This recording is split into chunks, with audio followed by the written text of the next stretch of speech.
The lecturer is the person who gives a lecture which is usually involved with the lecturer himself or herself, either by profession or by vocation, and the lecture attendees. The role of the lecturer will be presented to us by BIT-CTA-1 and A-2 students under my propulsive communication class, and then to be followed by 9 competing groups under my classes in functional English. Let us all watch this.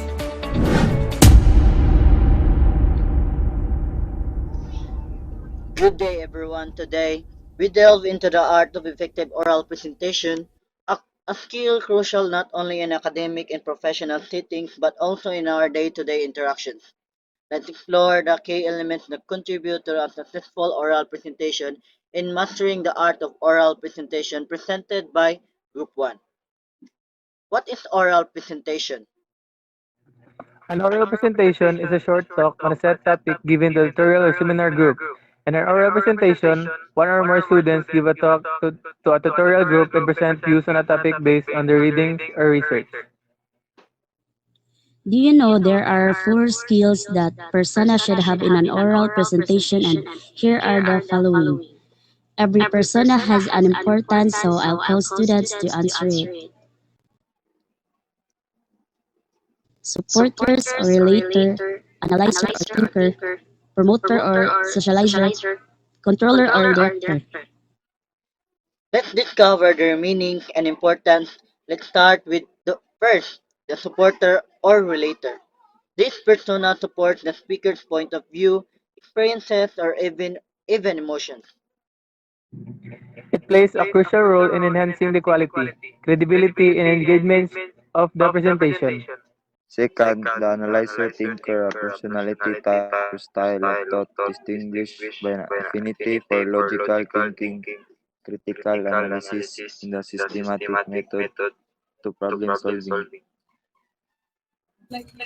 It plays an important role in ensuring a balanced communication style, ensuring accuracy, depth, and strategic insights, and effectively addressing the diverse audience perspective. Third, the promoter or socializer. The person or an organization in charge of organizing and marketing event, cause, product, or any idea in order to generate interest, support, and participation. It plays important parts in oral presentations by bringing energy, enthusiasm, interpersonal skills, and the ability to connect with the audience. Lastly, the controller or director. The person in charge of supervising and managing the activities, operations, and decision making with an organization, project, or team. It is essential for orchestrating a well organized, coherent, and engaging presentation. Their roles include coordination, timing, seamless transitions, audience engagement, and dealing with unexpected situations, all of which contribute to the presentation's overall success. How important is Aristotelian rhetorical triangle? Aristotle taught at his Aristotelian rhetorical triangle that a speaker's ability to persuade an audience is based on how well the speaker appeals to the audience in 3 different areas: the logos, ethos, and pathos. Considered together, these appeals form what later rhetoricians have called the rhetorical triangle. So, what is logos in your own word? Logos is like a reasoning where evidence and facts to support one's claim. In short, it is a knowledge. That's right. How about ethos? Ethos is an establishing trust and authority with the audience, also known as credibility. Correct? And pathos? Well, pathos is the ability to connect with the audience's emotion, values, and beliefs, or also known as emotional effects. So that's how the Aristotelian rhetorical triangle explained. So let's proceed to another topic, which is the presentational style. So, what is a presentational type? Kindly read, Soliano. A clear and organized speech style is used to present information, ideas, or content to an audience with the goal of educating, informing, or persuading them. There are four types of presentational types. Please state their names and give their meanings for each type of presentational type. Informational type. It is a speech or presentation designed to provide the audience with new and useful information, facts, or insights on a specific topic. Instructional type, which refers to a specific style or method of delivering instructions or educational content. It describes how information is presented to an audience in order to facilitate learning or understanding. Persuasive type. It is a common communication style or approach aimed at convincing or influencing the audience to adopt a specific viewpoint, take a specific action, or change their beliefs, attitudes, or behaviors. Inspirational types. It refers to a speaking style or a type of speaker who aims to inspire and motivate their audience in order to instill a sense of enthusiasm, determination, and positive change in their listeners, inspirational speakers.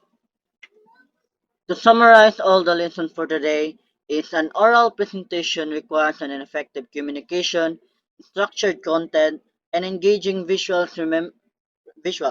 Remember that every presentation is an opportunity to demonstrate your expertise and then make an impression. You can improve your oral presentation skills and confidently share your ideas with the world with practice, preparation, and a commitment to continuous improvement. So, thank you so much and have a great day and goodbye.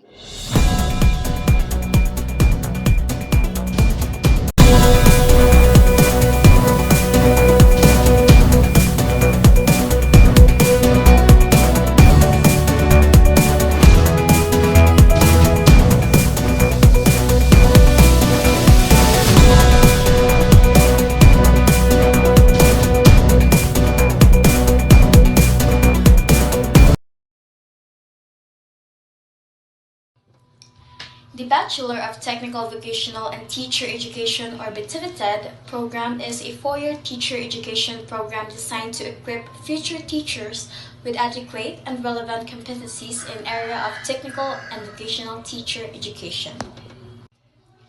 It also aims to develop highly competent and motivated teachers in technology and livelihood education in their area of specialization. Furthermore, the program aims to impart knowledge, skills, attitudes, values, and experiences that will provide prospective grade 9 to 10 TLE teachers, senior high school tech livelihood track teachers or TVET trainers, instructors, and highly education institute faculty members with the necessary competencies essential for effective teaching. Here are also the opportunities you might apply in the future. Career opportunities.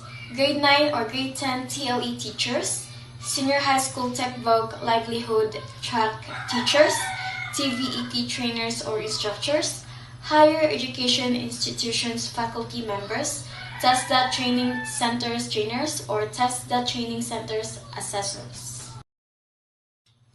And now we are going to showcase every major in this degree program. Starting off FSM or Food Service Management presented by Ms. Eunice Mauas and Mr. Vince Mark Laksamana. Welcome everyone. Today we're going to explore how 5S methodology can revolutionize kitchen cleaning and sanitation practices.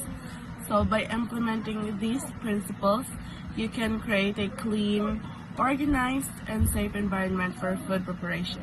So let's dive in. So this topic is about boosting kitchen cleaning and sanitation with the 5S methodology. So before we delve into the specifics of kitchen cleaning and sanitation, let's briefly review first what is the 5S methodology. So are you still familiar with this word? For sure you're familiar since we've been talking this way back or since junior high school days. So the 5S actually stands for sort, which is siri in Japanese word, set in order, which is sitan, shine, which is siso, standardize, which is Sikitsu, and lastly sustain, which is Shitsuke. So this is actually a systematic approach that originated in Japan, so that's why they have a Japanese word. So it has been widely adopted in various industries worldwide. So now let's see how each step can be applied to enhance cleanliness and sanitation in your kitchen. So the first step of the 5S methodology is sort or Siri. So this actually involves evaluating all the items in your kitchen and removing unnecessary clutter. So this is basically sorting. So disposing of expired products, broken equipment, and any items that are no longer needed. So by reducing the number of items, you can create a more manageable space for cleaning and sanitation.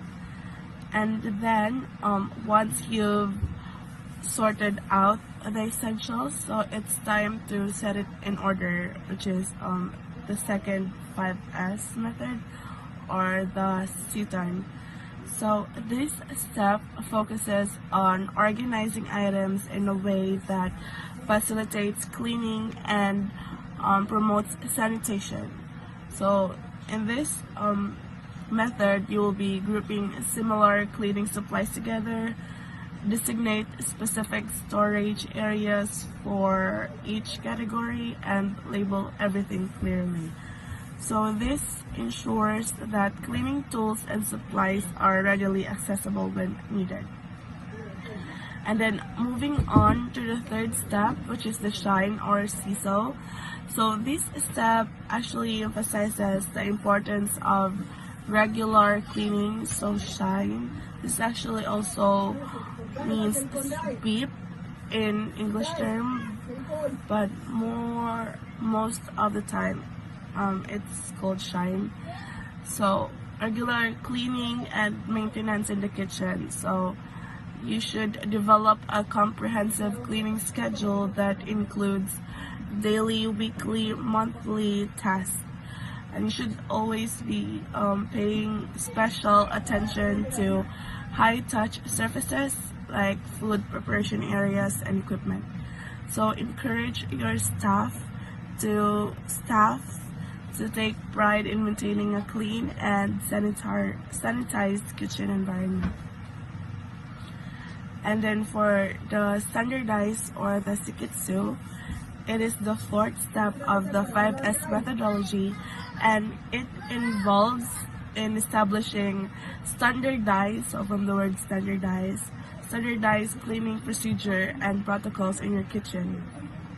So you should be documenting step-by-step instructions for each cleaning task, so including the appropriate cleaning agents, tools, and frequency. So this ensures consistency and efficiency in your cleaning practices. So standardize.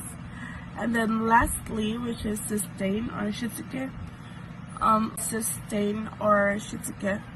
So this step focuses on maintaining, so sustain. Maintaining the improvements achieved through the previous 4 steps. So in this method, we will be sustaining the 4 previous steps. So we should be foster a culture of cleanliness and sanitation among your kitchen staff. So always encourage regular training sessions, provide feedback and recognition, and conduct periodic audits to ensure adherence to the 5S principles. So that's it for this topic. Thank you all for joining us today as we explored the transformative power of the 5S methodology in kitchen cleaning and sanitation.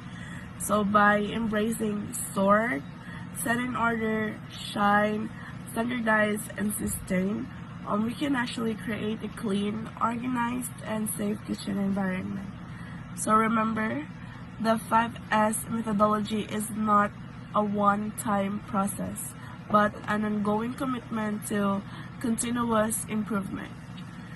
So start implementing these principles and witness the positive impact on your kitchen cleanliness and sanitation. So that's all for this discussion on 5S during kitchen cleaning and sanitation. We hope that you guys found it informative and inspiring.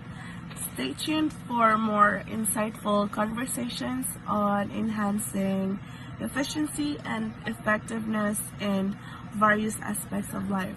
Until next time, keep your kitchen safe and clean. Hello, good day everyone. My name is Vince Mark Laksamana and I am going to lecture about food safety and sanitation. So the title of my topic is A Taste of Safety. So today we are diving into a crucial aspect of the culinary world.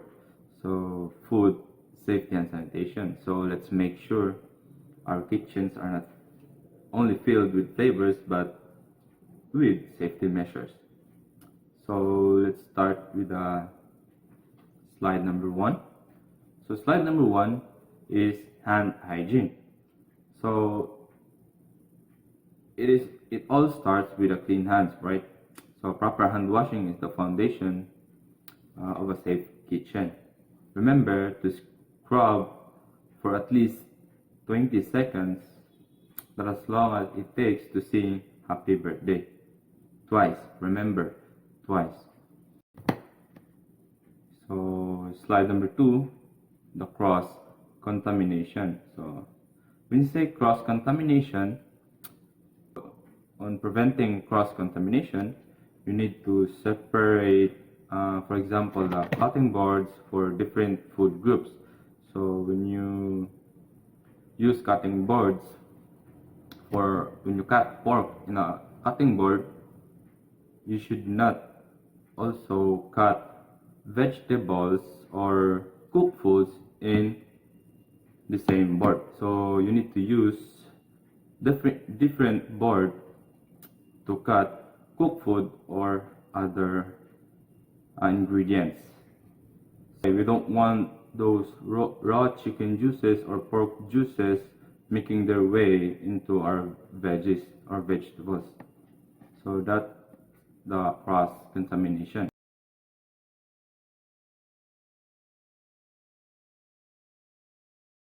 Slide 3, which is knife safety. So now let's talk about knives. So each type of food deserves its own blade. Yeah, there are different types of blades. There are chef knife. There are a lot of blades in culinary world. So the blades, just keep them sharp and most importantly, keep them clean to avoid unwanted surprises. So when you hold a knife and when it drops, don't catch it. Let it drop, because when you try to catch it, you might get sliced by it or hurt. So knife safety, you should remember that holding a knife in a kitchen is very dangerous. So you should be careful when you are using knife in a kitchen. So we go to slide number 4, the surface sanitation. So sanitizing surfaces is non-negotiable. So we should regularly clean with a mixture of bleach. So we should clean all the surfaces every day, the tables and other areas that can. So you should clean all the surfaces in the area or in the kitchen, especially on the table that customers use. Surface sanitation is important because all the bacteria, germs, or whatever viruses, we don't know what what kind of bacteria in some table. So you should clean all the surfaces. If it is possible, you should clean it regularly. So next, in the slide number 5, we have storage wisdom. So organize your fridge. Organize your fridge like a pro. Keep raw meats at the bottom to prevent drips. Yeah, because meats have juices, and when it drips from above to the bottom, there's a tendency that other, for example, vegetables in the bottom will be contaminated.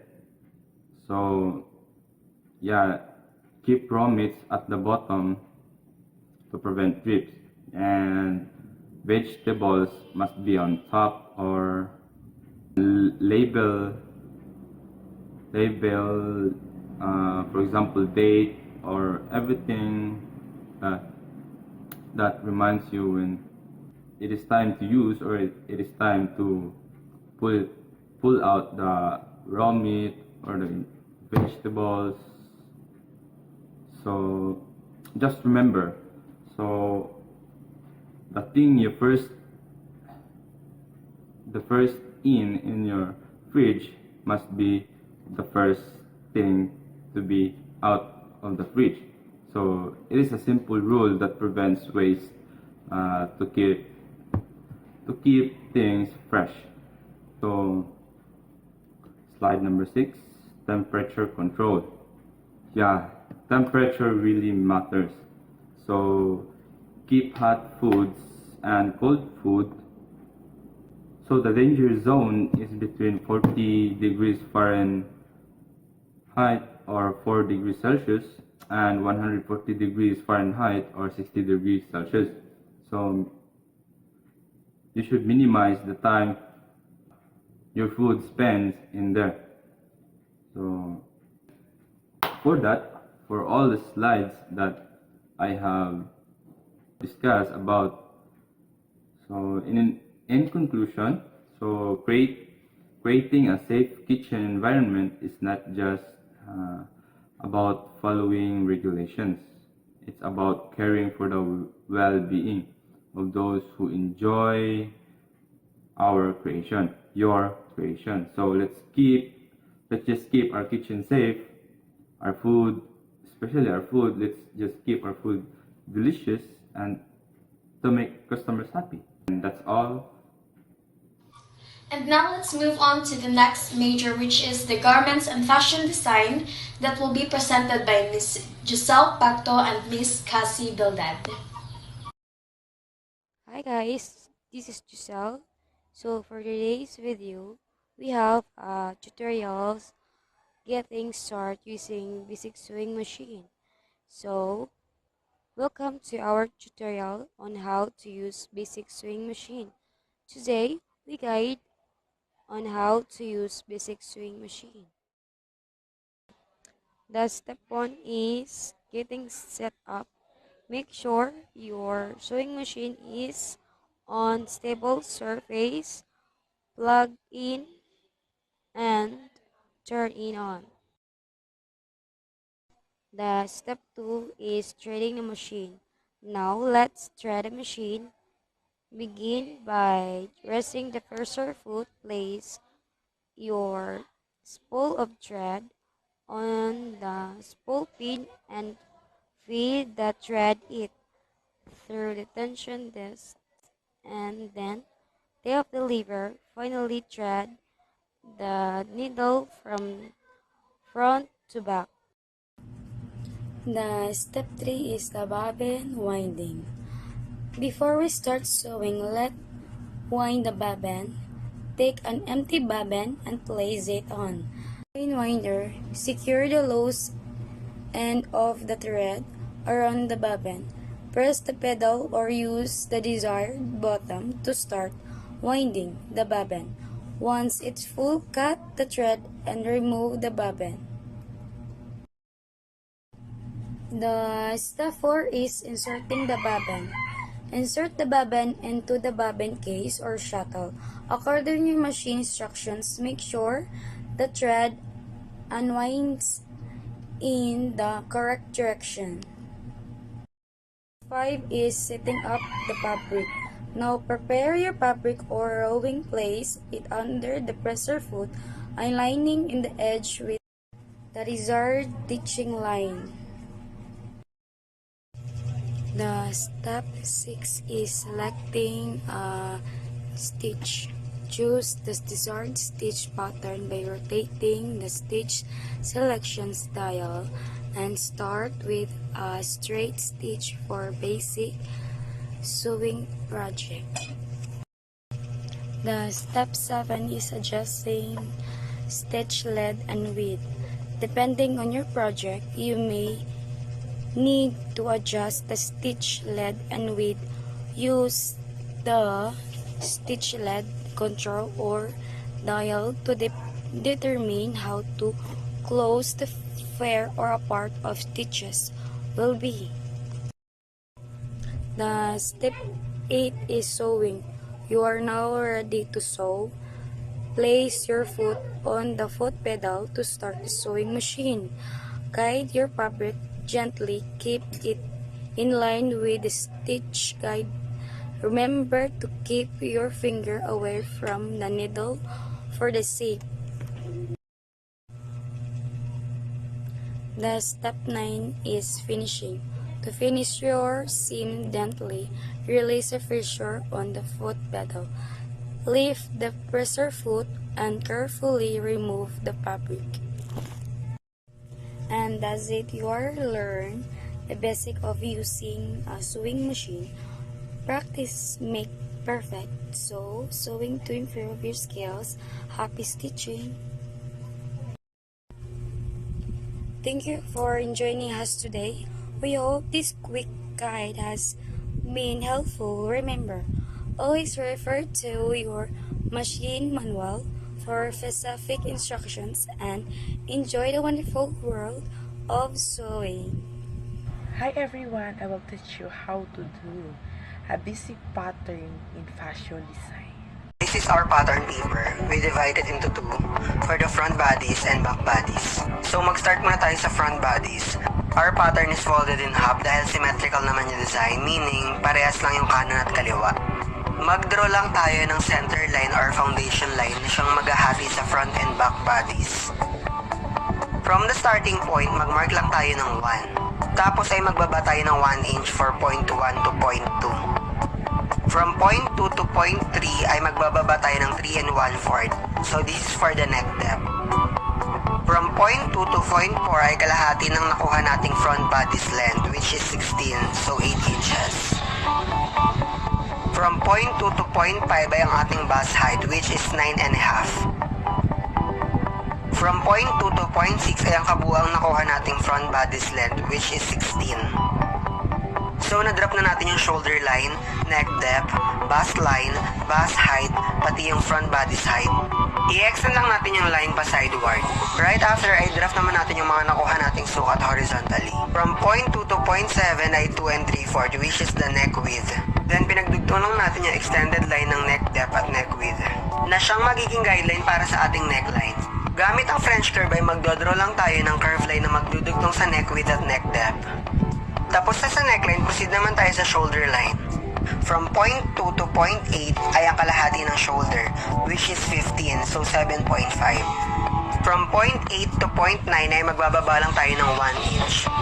Then connect point 7 to point 9 to make a shoulder line. Para naman sa armhole ay magdodraw lang tayo ng perpendicular line from the shoulder line. For the bust line, from point 4 to point 10 ay ang 1/4 na nakuha nating bust, which is 36, so 9 inches. Gagamit lang ulit tayo ng French curve to draw an armhole connecting point 9 to point 10. For the waistline, from point 6 to point 11 ay ang 1/4 ng ating nakuhang waist, which is 28, so 7 inches. Mag-add lang tayo ng 1.5 inches for the dart, then connect point 10 to point 11. Para naman sa ating dart, from point 5 to point 12 ay ang kalahati ng nakuha nating bust distance, which is 7, so 3.5 inches. Tulad sa point 6 to point 13 ay ang kalahati ng bust distance. For the dart leg ay didistribute lang natin yung inad natin na 1.5 inches sa side. So tig 3/4 yung 0.14 at 0.15. Then i-connect lang natin yung 0.13, 14, and 15 sa ating dart vanishing point which is 0.12. Tapos na tayo sa front bodies, proceed naman tayo sa back bodies. Dahil meron na tayong foundation line, i-extend lang natin sideward yung mga nakadraft na measurements from front bodies. Shoulder line, bust height, at back body's length. For the neck width, from 0.1 to 0.7 ay 2 and 3/4. For the shoulder line, from 0.1 to 0.8 ay kalahati ng shoulder which is 15, so 7.5 inches. From 0.8 ay magda-down lang tayo ng 1 inch para sa 0.9. Then connect 0.9 to 0.7 to make a shoulder line. Using a French curve ay magdodraw lang tayo ng neckline connecting 0.7 to 0.2. For the armhole, magdodraw lang tayo ng perpendicular line from 0.9. For the bust line, from 0.4 to 0.10 ay 1/4 ng bust which is 36, so 9 inches. To draw an armhole, gagamit lang ulit tayo ng French curve to connect 0.9 to 0.10. For the waistline, from 0.6 to 0.11 ay 1/4 ng nakuha nating waist, which is 28, so 7 inches. Plus 1 inch for the dart. Tapos i-connect lang natin yung 0.10 to 0.11. For the dart, from 0.5 to 0.12 ay kalahati ng bust distance which is 7, so 3.5 inches. Same with 0.6 to 0.13, kalahati ng bust distance. Para naman sa dart leg, i-distribute lang yung inad natin na 1 inch sa waistline. So tig half inch yung 0.14 at 0.15. Then connect 0.13, 14, and 15 sa dart vanishing point which is 0.12. Diyan na nagtatapos ang ating back bodies pattern.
Time management is very important to make our productivity more efficiency. So, some effective time management is built on several principles. So, first one is the prioritization principle. This is the first one of our several principles. So, identifying and focusing the most important tasks. So, So, next principle is the goal setting. Setting clear, achievable goals and breaking them into actionable steps. So, planning, creating schedules to allocate time, tasks, and minimize the last minute of rush. So, next one is eliminating distractions, recognizing and reducing common distractions during work hours. So, for the fifth one, time blocking, locating specific time tasks for different types of tasks. Delegation and outsourcing. Don't hesitate to delegate or outsource tasks when possible. So, for our first question, can you explain the Pomodoro technique? Certainly. The Pomodoro technique involves working for 25 minutes and taking a 5-minute break. After 4 cycles, take a longer break. This technique enhances focus and productivity by breaking work into manageable intervals. So, very good. So, next one. Next question. What is the eat the frog approach to it? So, Sean, Mr. When you Eat the frog means tackling your most challenging task first thing in the morning with your energy and focus hard activity. This approach helps you to conquer the most difficult task with a fresh mind. Very good. So, the next question. How can technology aid in time management? First, yes, Michael. Technology can be a valuable ally. It allows us access for task management, reminders, and calendar scheduling. These tools help you stay organized and efficient. So, very good. So, the next one. This is a very important question. What are the benefits of effective time management? Yes, The benefits of effective time management are offers numerous advantages, increase productivity and efficiency, reduce stress and work balance, more time for personal growth and relaxation, enhance decision making and focus, a better professional reputation. So, in conclusion, effective time management isn't about working longer. It's about working smarter. By implementing these principles and techniques, you can achieve more in less time and lead a more balanced and fulfilling life. Remember, mastering time management is a skill that can truly unlock your productivity potential. And thank you for your attention. Class dismissed. Thank you, sir.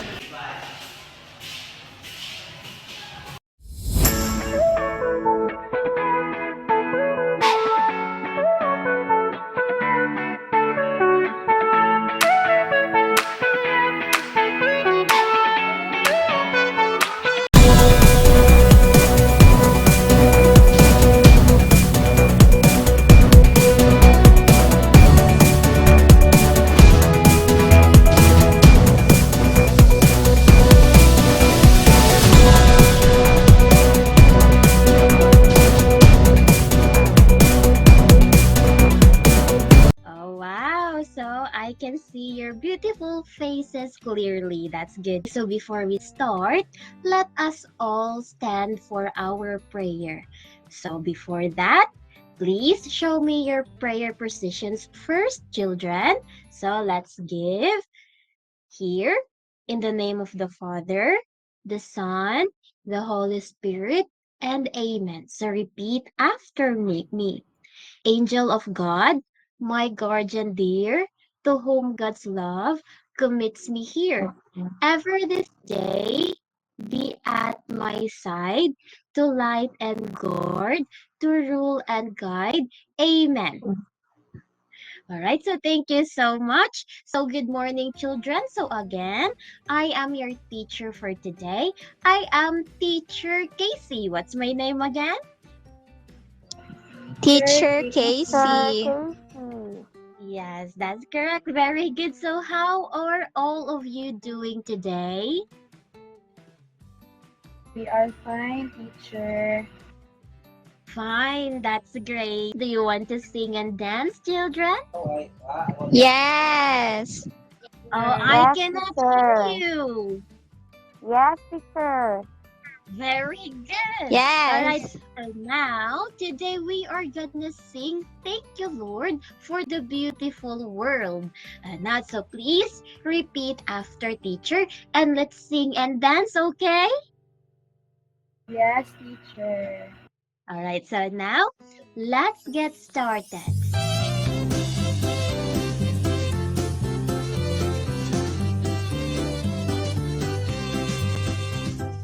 Thank you, God, for the beautiful world, for the sun and the blue sky, for the birds and the fish and the flowers and the trees and the cute little butterfly.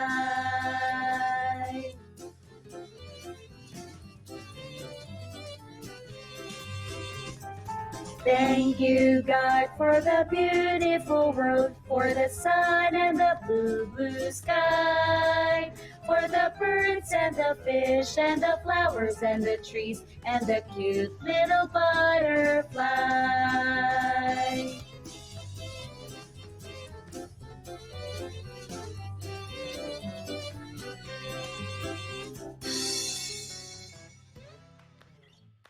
Wow! My students did all great. Wow, you're all very good dancers. Okay. So now before we proceed, are there any absences today? No, teacher. Oh, no absence. That's good to hear. I am teacher Casey. Hello, good morning. And we have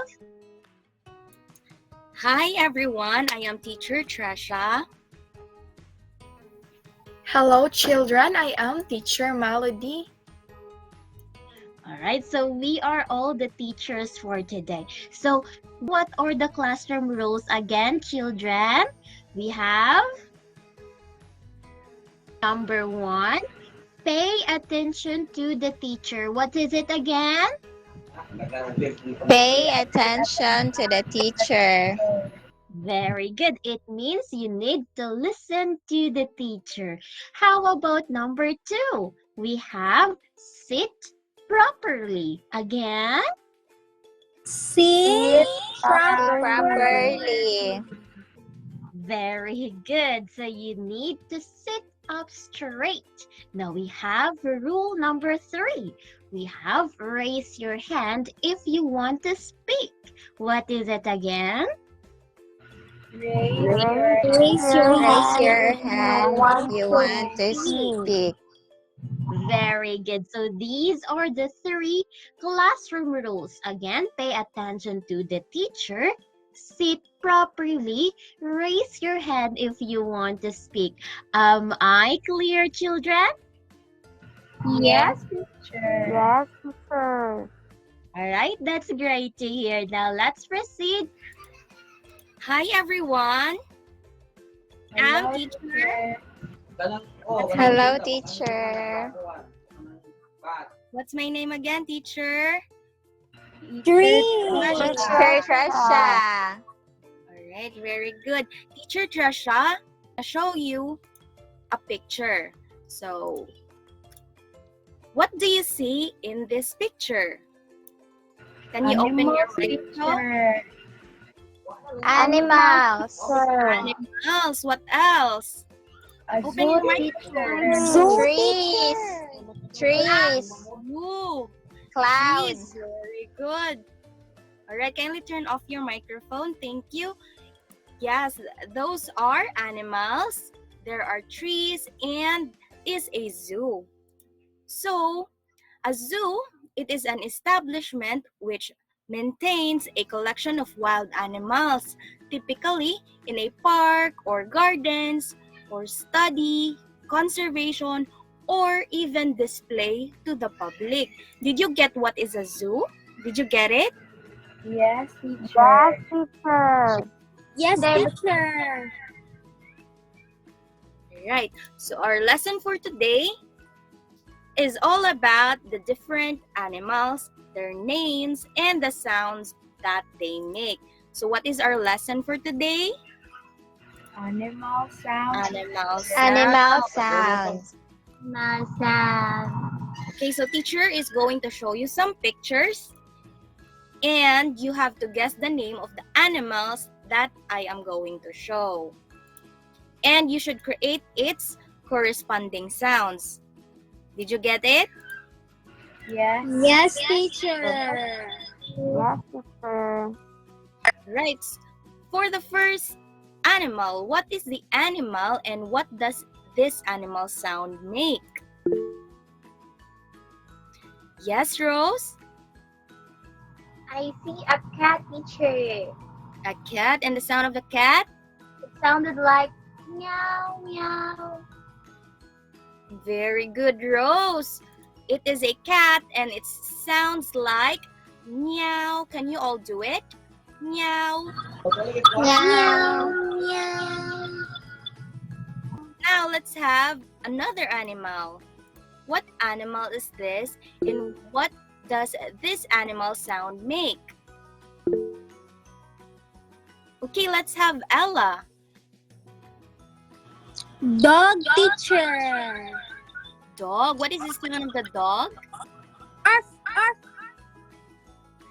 Very good, Ella. The sound of the dog is arf. Arf, arf. Can you do it? Arf, Arf. arf, Arf. arf, arf. Very good. Let's move on to another animal. What animal is this? What does it sound like? Yes, Marianne? It's a pig, teacher. A pig. That is correct. What is the sound of the pig? Oink, oink. Oink, oink. Very good, Marianne. Can you do it? All of you, can you do it? Oink, oink. Oink, oink. Oink, oink. Okay, let's have another animal. Ooh, what animal is this? Yes, Krissa? It's a snake, teacher. It's a scary animal. Oh, yes, correct. It is a snake. Are you scared of snakes? Yes, teacher. Okay, what does it sound like?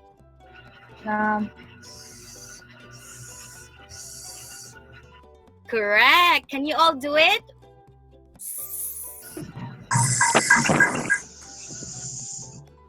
Very good, Krissa. Now let's have another animal. What animal is this? Yes, Vanessa. It's a goat, teacher. Very good, a goat. And what is the sound of a goat?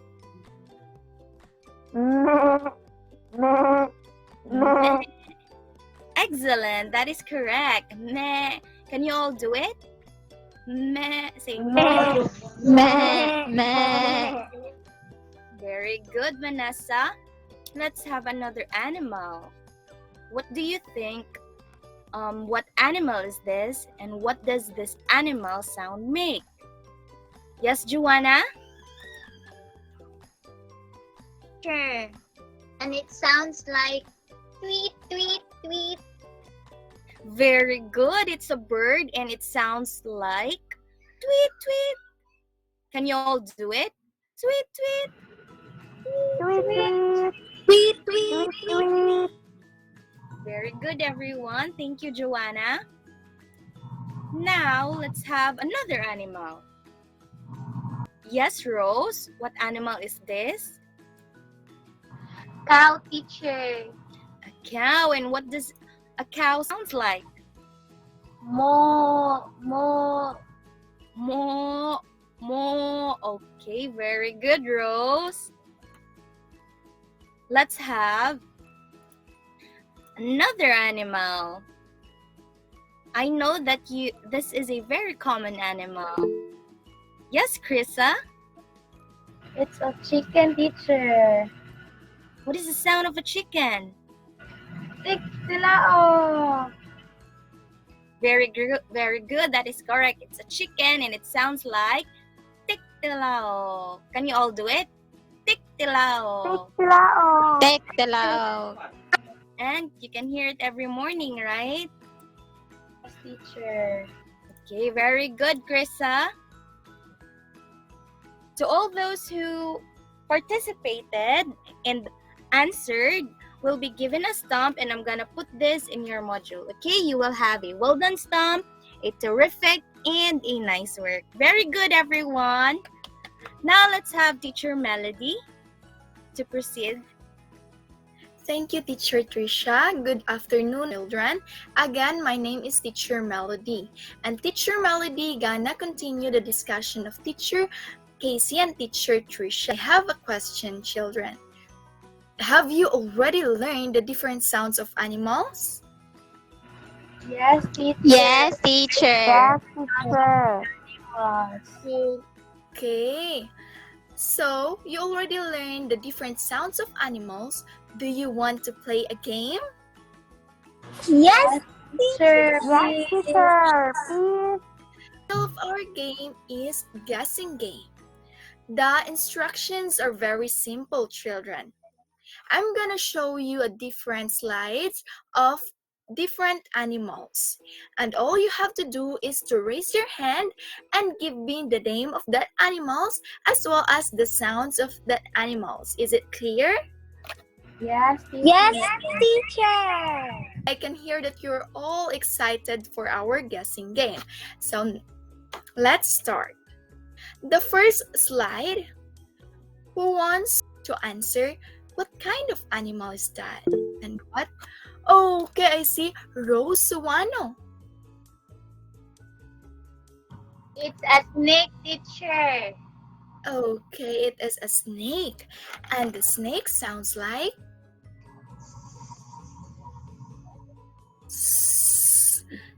very good. You got it right. Everyone, can you do the same thing as classmate Rose Suwano did? Can you make the sounds of the snake?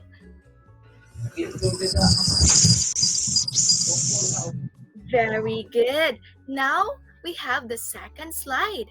Who wants to guess what kind of animal is that? I can see Kanya. Can you give me the name and the sounds of that animal? It's a dog, teacher, and it sounds like arf, arf, arf. And everyone do the same thing as Kanya did? What's the sounds of the dog? Arf, arf, arf, arf. Brilliant. The next one, who wants to guess the third picture? What kind of animal is that? I can see Olimba. It's a cow, teacher, and it sounds like this. Moo, moo. A cow sounds like moo, moo. Okay, moo, moo. The next one is very familiar. What kind of animal is that? Okay, I can see Vanessa. It's a chicken, teacher. It's a chicken. What's the chicken sounds like? Chicken sounds like tiklao. Can everyone do the same chicken sound? Tiklao. Tiklao. The next picture that we need to guess is, I want to call Ella Jane Balaba. It's a cat, teacher. It's a cat, and a cat sounds like Meow, meow. oh, that's very cute. Meow, meow. You are right, Balaba. The next picture we have, can I call Suwano to answer what kind of animal is that? Teacher. A bird. And what does the bird sound? Tweet, tweet, tweet. Tweet, tweet, tweet. Correct. You are right, Suwano. The next one, Joanna. Pig, teacher.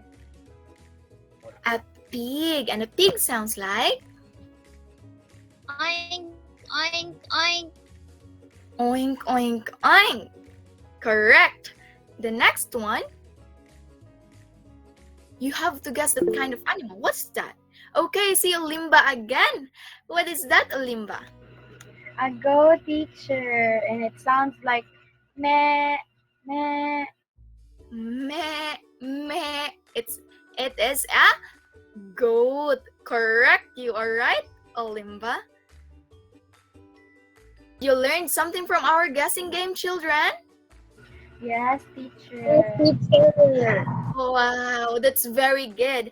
Now, to see that you actually learned something from our game earlier, I want volunteers to raise their hand because we still have an activity.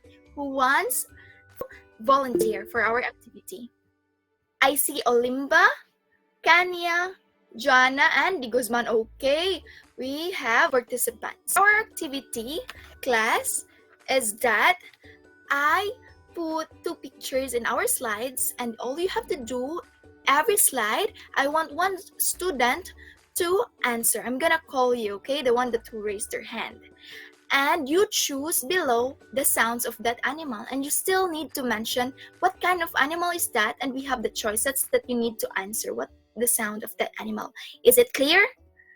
Yes, teacher. Yes, teacher. For the first one, can you answer, Olimba? For the 2 pictures that we have? Yes, teacher. So the first picture, teacher, is a cow, and the cow sounds like moo moo. And the second picture, teacher, is a goat, and the goat sounds like meh meh. Very good. So Limba is very correct. So the next slide, can I call Balaba to answer? What kind of animal is that? And give me the sounds. Bird, teacher. And the sounds Uh, like tweet, tweet. The second picture, teacher, is a pig. The sounds like oink, oink. Got it right too, Balaba. Now I'm gonna call the Guzman for the third slide. The first picture, teacher, is a dog, and the sound of the dog is like this, arf, arf. And the second picture is a cat, and the sound of the cat is meow, meow. You are right too, Di Guzman. Now I'm gonna leave you an assignment. Your assignment is that practice more animal sounds in your home and present it in the class. The students who can portray more animal sounds will receive a special reward from Teacher Melody. Is it clear, class? Yes, teacher. Yes, teacher. Thank you so much, and it's gonna end of our discussion, and I'm gonna call Teacher Casey and Teacher Trisha to say goodbye to all of you. Goodbye, students. Bye, Bye, class. teacher. Thank you for today. And I'm expecting that I'm going to see the same faces tomorrow. Okay? Yes, teacher. Goodbye. And thank Yes, you, teacher. Bye.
Today we explore the world of electrical. In this video, we're going to give a lecture about electrical tools and its functions not just in various industries but also in everyday life. Electrical tools are important for tasks ranging from simple household repair to complex industrial application. Also, we are about to tell you how to use electrical tools safely. First in the list, the essential hand tools. Following tools classified are number 1, screwdrivers. Screwdrivers have two types, the flathead and the Philip ones. These two are used to either tighten or loosen screws. Flathead screwdrivers are used on screws having a straight linear intrusion across its head, while the Phillips screw are used to turn, having more torque to achieve its desired fit and making less prone to slippage.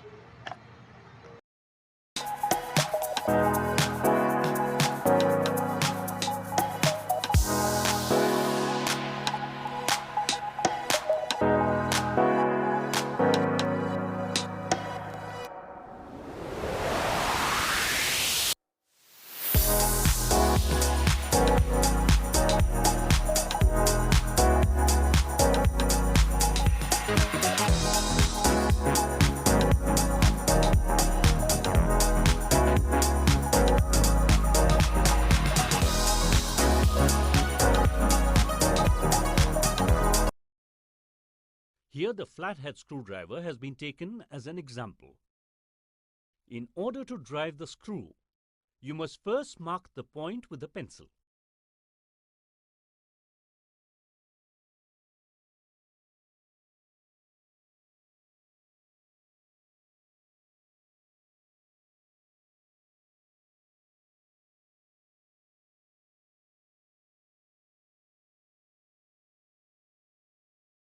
Hold the screw between your thumb and forefinger. Keep the threaded end of the screw against the opening it is to be driven into.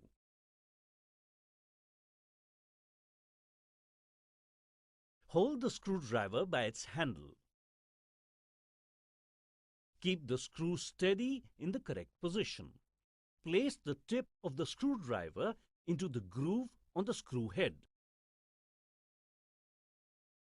Twist the screwdriver clockwise while pushing the screw gently into the hole. Release the screw and continue. Next in the list, pliers.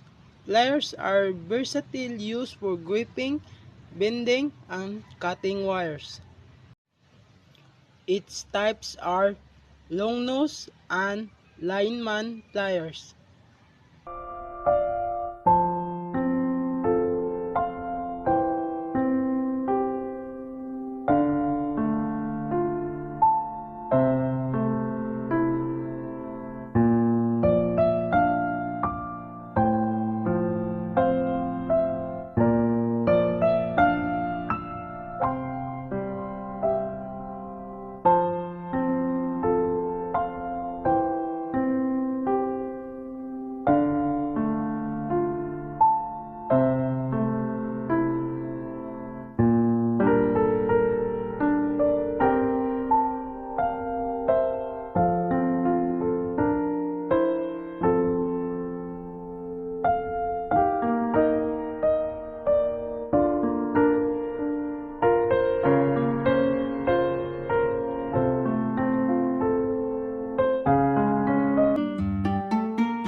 Long-nose pliers are type of pliers having a longer jaw that tapers down to a point, while the lineman's pliers, also known as the combination pliers, are used to combine wire cutting and insulation stripping with serrated jaws, and is also used for bending, twisting, and compressing. Oh shit, man. Next, we have our wire strippers. These are used for safely removing insulators from electrical wires.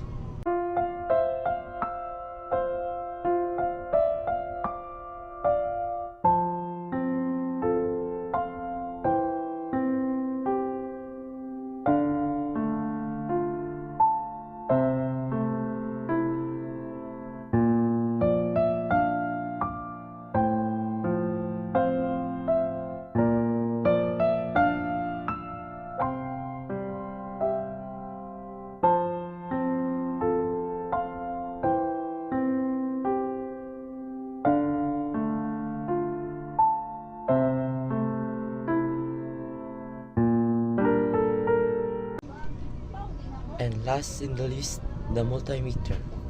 Multimeter is used for measuring voltage, current, and resistance. It's also crucial for troubleshooting electrical circuits. Electricity. You may also hear it called a volt-ohm meter or multitester. You can use a multimeter to check the AC voltage in an electrical outlet and test DC voltage in batteries. Let's start by turning it on. Some multimeters have an on-off button or switch, but your model could have an auto-off feature to save battery life. Your display will show the measurement. Use your selector knob to select your unit of measurement. And most multimeters have 2 ports, but some devices can have up to 4. All multimeters have a common port. It's the grounding or neutral port, and it's black. The V omega MA port is red and used for testing most measurements. The 10A port is red but used less frequently. It's for handling large currents, or up to 10 amps. The black probe always plugs into the common port. It doesn't carry live electricity. The red probe plugs into the port for the unit or property you're measuring. It tests voltage resistance or frequency. It's the positive or hot wire. To read the meter, it helps to understand the symbols. V stands for voltage. A stands for amperes or amps. This is the symbol for ohms. M is milliamps, which are tiny fractions of amperes. Each one is 1/1000th of an amp. A wavy line indicates an alternating current. A straight line indicates direct current. Before you begin, check for cracks on the multimeter and for any fraying or nicks on the wires. Next, check that your probes are working internally. This is sometimes called ohming out the leads. Plug the black probe into the common port.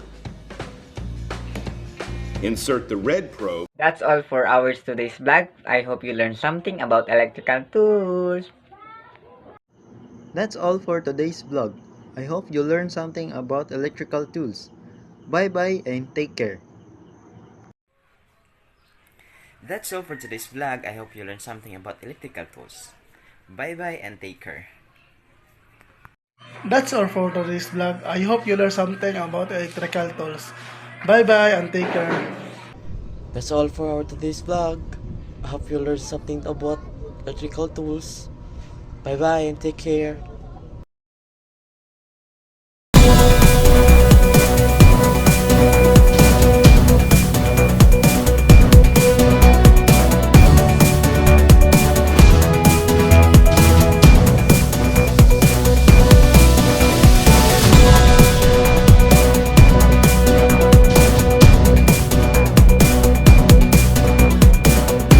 Good day everyone, I am Nicole Alcover and today we are going to delve into the exciting world of information technology, often abbreviated as IT.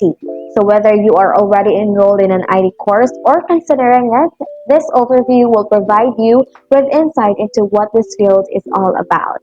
So what is information technology? So information technology or IT is the use of computers and technology to manage and process information.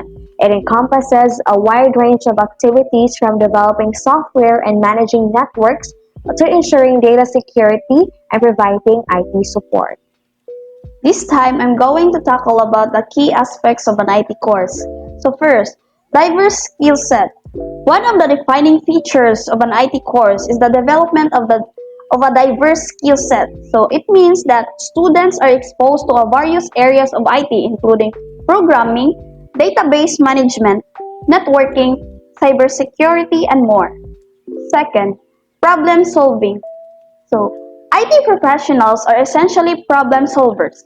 They identify issues, develop solutions, and implement them using technology. Problem solving skills are at the core of an IT education. So third, adaptability. The IT landscape is ever evolving. An IT course equips students with the ability to adapt to changing technologies and stay up to date with the latest advancement. The fourth one, teamwork. While IT professionals often work independently, collaboration is essential. IT projects often require teamwork, so courses emphasize effective communication and collaboration. The fifth one, career opportunities. So, an IT course opens up a world of career opportunities. It means that IT graduates can pursue roles as software developers, network administrators, data analysts, cybersecurity experts, and more. So that's it for the key aspects of an IT course. Good day, I'm Yasen Mayapi Arabis, your lecture 3. So let's talk about navigating the world of BSIT, unveiling the core lessons. So let's start the lesson 1.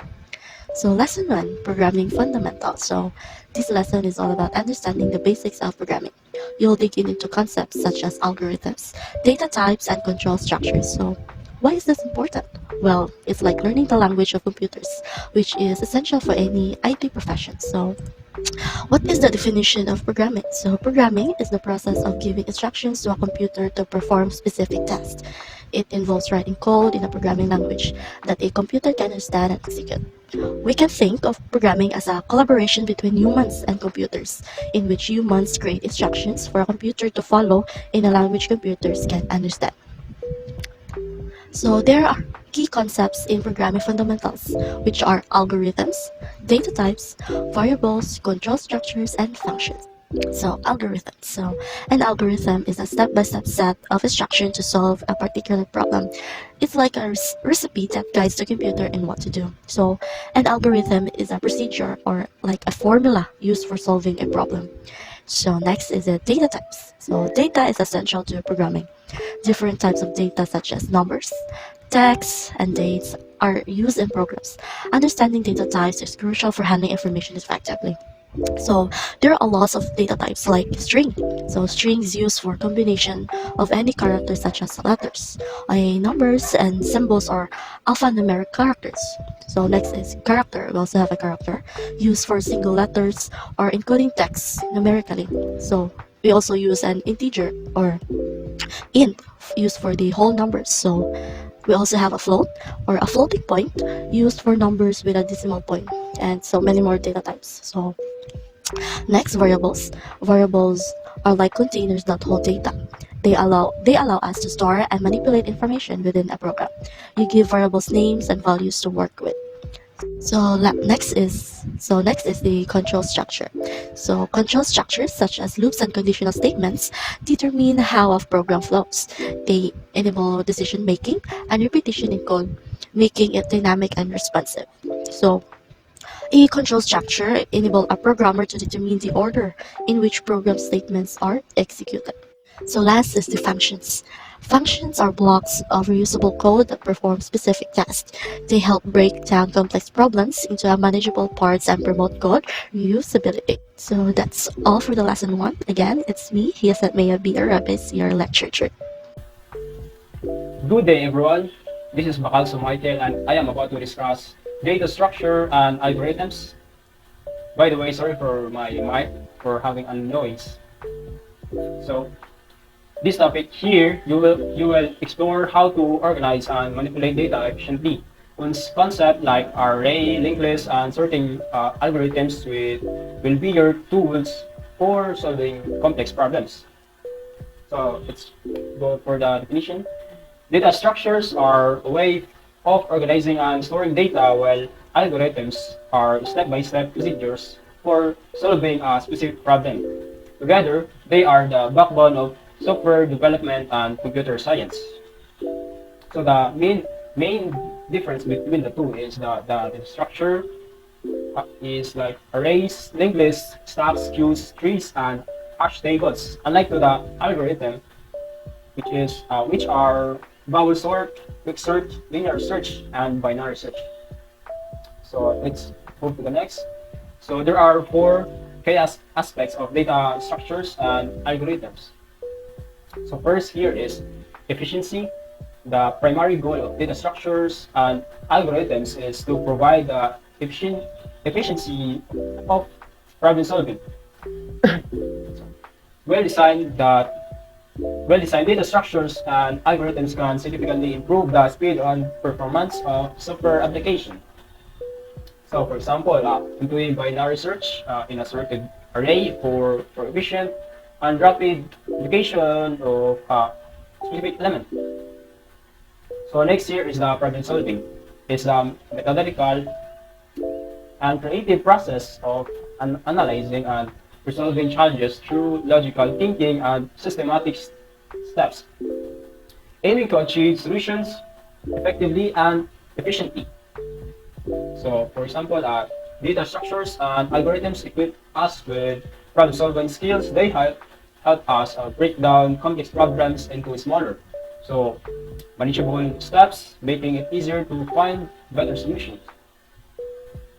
Next is reusability. Once you've developed efficient algorithms or data structures, they can be reused in different applications, saving time and resources. So example is creating a generic linked list data structure that can be reused for storing different types of data in different software. So last is scalability. Data structures and algorithms are essential for creating systems that can handle large amounts of data or increasing computational demands. So example is social media platforms employ load balancing algorithms to distribute incoming traffic events like across to server clusters. Instance. So next is core to computer science. These concepts are at the core of computer science educations as they form the foundation for developing software web applications and various other technologies. So these are data structure and algorithms are essentially in computer science education providing and foundational tools for problem solving. And software development, they equip students with the, let's say, skills to efficiently organize and manipulate data, enabling then the creation of robust and optimized algorithms, crucial for various applications in technology and software engineering. I think that's all for my topic. Thank you. That's all. Hi, for this lesson, we're going to learn about database management. So database management. In today's driven world, understanding databases is vital. You'll learn about relational databases, SQL, and data normalization. These skills are key for managing, querying, and securing data. So what is the definition of database management? Database management is the practice of efficiently and securely storing, organizing, and managing data. Databases are structured collections of data that are crucial for businesses, organizations, and even individuals for a wide range of applications. So here are the key aspects of database management. We have data organization, data security, data retrieval analysis, scalability, and reliability. First, data organization. Database management involves creating structured systems to store and manage data. This ensures that data is well organized, easily accessible, and can be efficiently retrieved when needed. Next, data security. Keeping data safe and ensuring it's only accessible to authorized users are the primary concern in database management. Security measures like encryption and access control are integral to this discipline. Number 3. Data retrieval and analysis. Databases are used to retrieve and analyze data, which is vital for informed decision making. Database management systems, or DBMS, facilitate this by offering query capabilities. Number 4. Scalability. Database management is designed to accommodate growth. Databases can scale to handle increasing volumes of data as businesses expand. Number 5. In an age where data is critical, databases must be reliable. This means ensuring data integrity, minimizing downtime, and backing up data regularly. So, good day everyone. Our topic is web development and I am Robon Bustos Jr. as a reporter. So, in this lesson, web development, we will dive into the world of web development of an application. Topics will include HTML, CSS, and also JavaScript and web framework. Building application is a core skill for many IT professionals. So, next. So, what is development? Web development. So, web development is a process of creating websites or web application that runs on the internet. And it involves a combination of programming and design and technical skills to bring website to life. Next. So, this is the key aspect of web development. So, the first is the front end versus back end. Web development can be broadly categorized into main categories. So, front end, which is focused on the visual elements and user interface, while the back end deals with the server, database, and the logic that makes website function. And then next is programming language. So this is the developer use language for the back end. So web developers use various programming language such as HTML, CSS, and the JavaScript for that front end development. Like the back end is the PHP, Python, and Ruby for the back end development. So the next is responsive design. So with the function of proliferation of mobile device, responsive design has become a crucial. Web developers ensure that website display and the function correctly on the various screen size and device. And the next is the frameworks and the libraries. Developers often leverage frameworks and libraries to streamline the development process. Popular examples include React, Angular, Vue.js for the front-end development, and the back-end, which is the Express.js and Ruby on Rails. So the next is but least, which is the continuous learning. So web development is an ever evolving field. So developers must stay in the current at the latest technologies and trends to become great, modern, and user-friendly for the websites. And that's all my report. Thank you very much. Today for the next topic is the network and security. With the increasing interconnectedness of our world, knowledge of networking protocols, cybersecurity, and encryption is crucial to ensure secure and efficient data transfer. Networks and their significance. Networks are the backbone of our digital world. They connected devices, share data, and enable communication. In a network and security courses, you'll learn how to design, configure, and manage networks. You'll understand how information flows from one point to another, whether it's in a local area network, a wide area network, or even in the vast expanse of the internet. So there are 4 security in the digital age. First is the importance of security. With the increasing reliance on digital technology, security is paramount. In network and security courses, students delve into the world of cybersecurity, understanding the threats that exist and how to protect data and system from potential breaches. So second is the cyber threats. Students learn about various cyber threats from malware and viruses to social engineering attacks. They also explore techniques for detecting and preventing these threats. So third is the risk management. Network and security courses emphasize risk management. Students are taught how to assess vulnerabilities, develop security policies, and implement strategies to safeguard critical information. So last is the fourth one is the ethical hacking. Some courses may introduce students to the world of ethical hacking, where they learn to think like hackers to identify and rectify security weaknesses. And that's all for our topic for the network and security. Thank you for listening. In conclusion, information technology is a dynamic field that combines technology and problem-solving skill to shape the digital world, whether you're passionate about software development, data analysis, or network security. an IT course provides you with the foundation to embark rewarding and ever-evolving career. So guys, now we'll open the floor to questions. Feel free to ask anything related to this core lesson or the BSIT program in general. Thank you for your attention and participation today. I wish you all the best on your journey through the BSIT program in your future IT careers. If you have any more questions or need further guidance, please don't hesitate to reach out. Good luck.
Good day, everyone.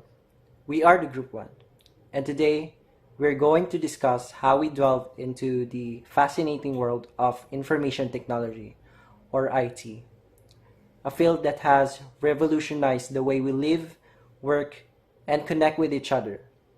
From the advent of computers to the era of artificial intelligence, the evolution of IT has been nothing short of extraordinary. In tracing the evolutionary trajectory of information technology, we witness a profound metamorphosis that has revolutionized the very fabric of our technological landscape. From its foundational principles of utilizing computers, softwares, networks, and electronic systems to manage information, IT has transcended the limitations of its early years where computers were colossal, room-sized machines with restricted capabilities. The transformative journey extends to the pivotal era of the 1970s when personal computers emerged, signifying a shift towards democratized computing power. Succeeding milestones such as the widespread adaptation of the Internet, the advent of mobile computing, and the proliferation of cloud services have collectively reshaped the IT landscape.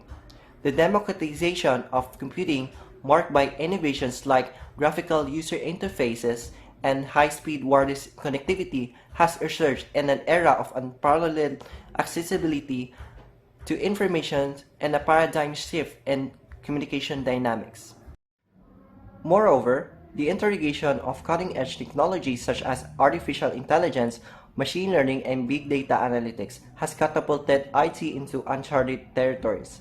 These advancements empower systems to not only process and store information, but also to learn, adapt, and derive meaningful insights from vast datasets. So, as a result, IT has become an indispensable force driving innovation across diverse domains from healthcare and finance to education and entertainment.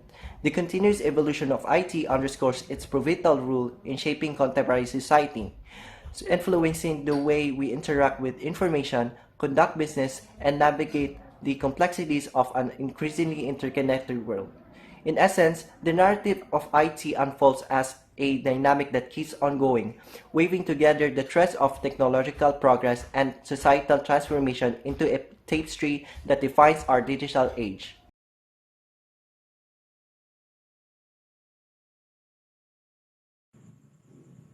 So we will now proceed to the digital revolution, which marked a significant turning point in IT. So it was a big change in how we use technology. First, computers got smaller and cheaper thanks to these powerful chips. Then the internet connected all computers. In a way, it's changing of how we share information. So the transition from analog to digital technologies brought about a profound impact on industries and societies worldwide, which began in the closing years of the 20th century. So these have made data easier to handle and share. Just like, for example, the online shopping, which became a big deal, creating a worldwide digital marketplace. Another is the mobile devices, like smartphones. So this, we see that it made it also even easier for us to access information from anywhere. So these have brought both positives, like global communication and innovation, streamline information access, and spurred technological innovations. But also, there is always negatives, such as cybersecurity threats, digital privacy concerns, and job displacement due to these automations. So it's a complex landscape with benefits and challenges. So as years passed by, still the digital revolution is poised to drive the next wave of innovation in the digital revolution. So this has the potential to reshape how people, goods, and services move. This will form the backbone of the next generation technologies and digital revolution inventions. As we embrace the digital era, it will require a balanced approach, prioritizing ethics and inclusivity for the benefit of the society.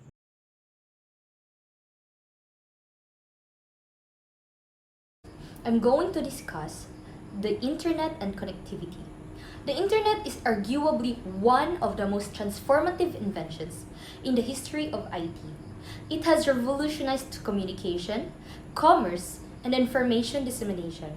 The ability to connect people and devices globally has not only shrunk the world, but has also opened up new possibilities for collaboration, education, and innovation.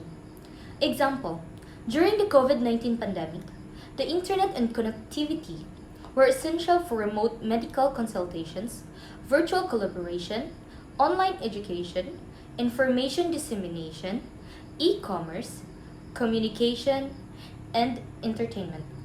The internet played a crucial role in supporting remote work and education, disseminating critical information about COVID-19, assisting individuals in communicating and connecting with their distant loved ones, and providing essential services such as online shopping and food delivery. It also facilitated global research collaboration, accelerated the development of treatments, and contributed to the overall management of the pandemic through remote monitoring and tracking.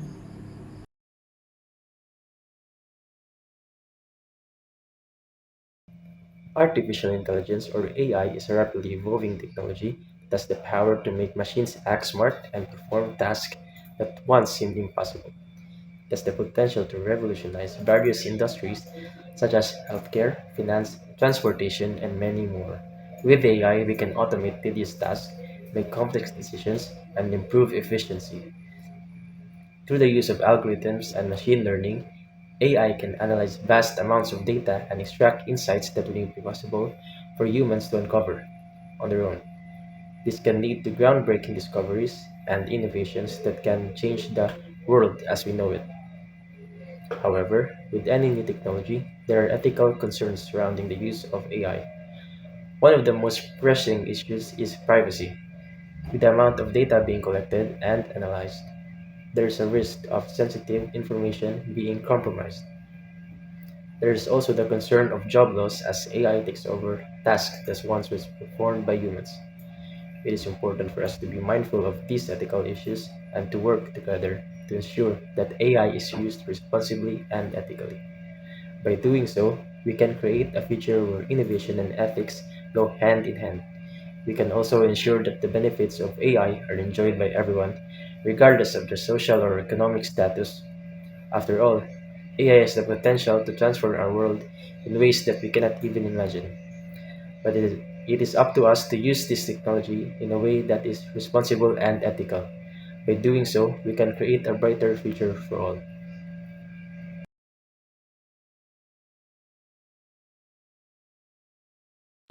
As we embrace the benefits of a digitally connected world, we must also address the challenges, particularly in the realm of cybersecurity. With the increasing frequency and sophistication of cyber threats, safeguarding our digital infrastructure has become paramount.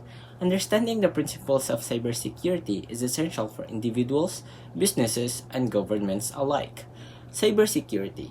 Cybersecurity, also known as information security or cyber defense, is the practice of protecting systems, networks, and programs from unauthorized access, modification, or destruction.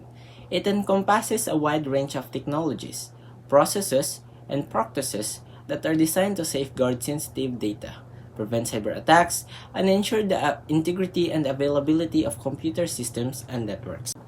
In today's increasingly interconnected world, cybersecurity is more important than ever. As more of our lives and businesses rely on the internet, the potential for cyber attacks has also increased. Cyber criminals are constantly developing new and sophisticated methods to exploit vulnerabilities and gain access to sensitive information. Organizations and individuals alike must take steps to protect themselves from these threats by implementing robust cybersecurity measures. In 2017, Equifax, a major credit reporting agency, experienced a massive data breach that exposed the personal information of over 147 million Americans. The breach was caused by a vulnerability in Apache Struts, a popular open-source web application framework. The attackers used this vulnerability to gain access to Equifax systems and steal the personal information of millions of consumers. The Equifax data breach is a real-world example of the importance of cybersecurity and the need for organizations to take steps to protect their systems and data from cyber attacks.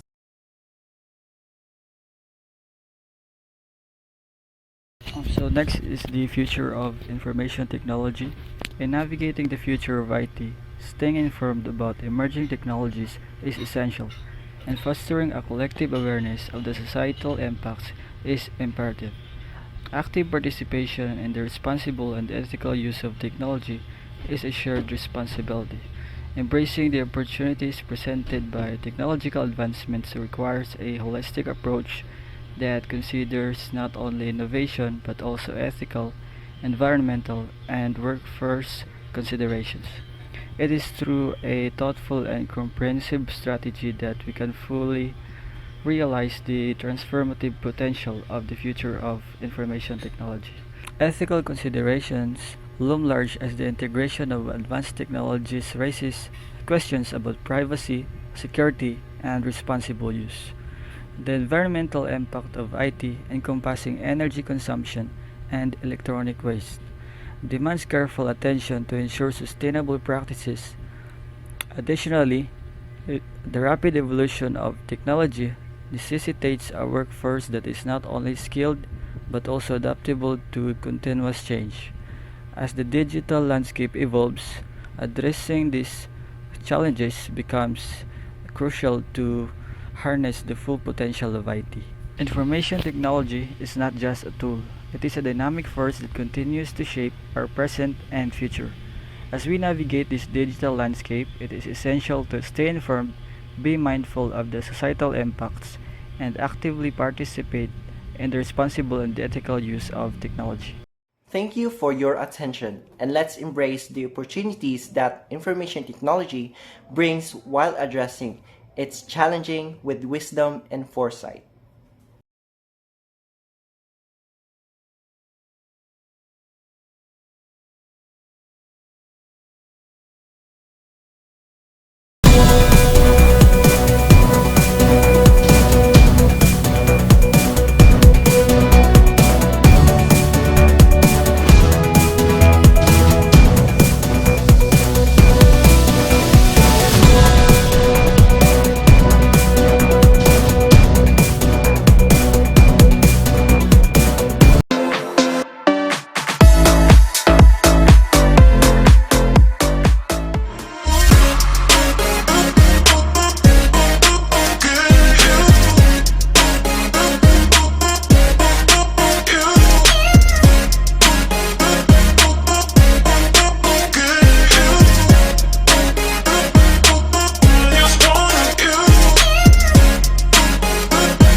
morning, everyone. I'm Marian Cristina D. Gonzalez, one of today's speakers. How are you all feeling today?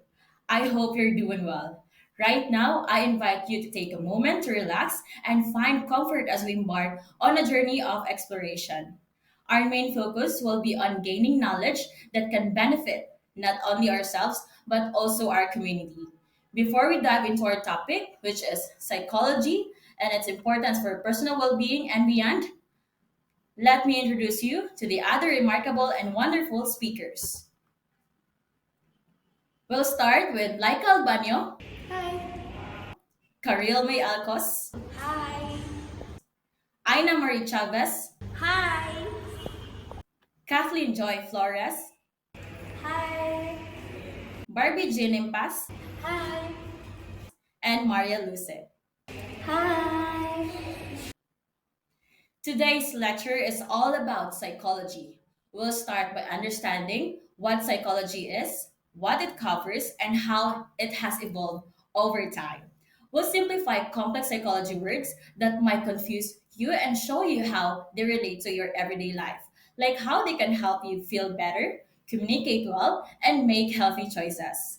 We'll also talk about how learning more about psychology can help you do better in school and lead to interesting job options, all while helping you grow as a person. So let's get started on this educational trip and see how psychology can make a big difference in our lives. Without further ado, I will now hand over the virtual floor to Miss Maria Luce for the icebreaker before Miss Aina for the objectives. Thank you, everyone.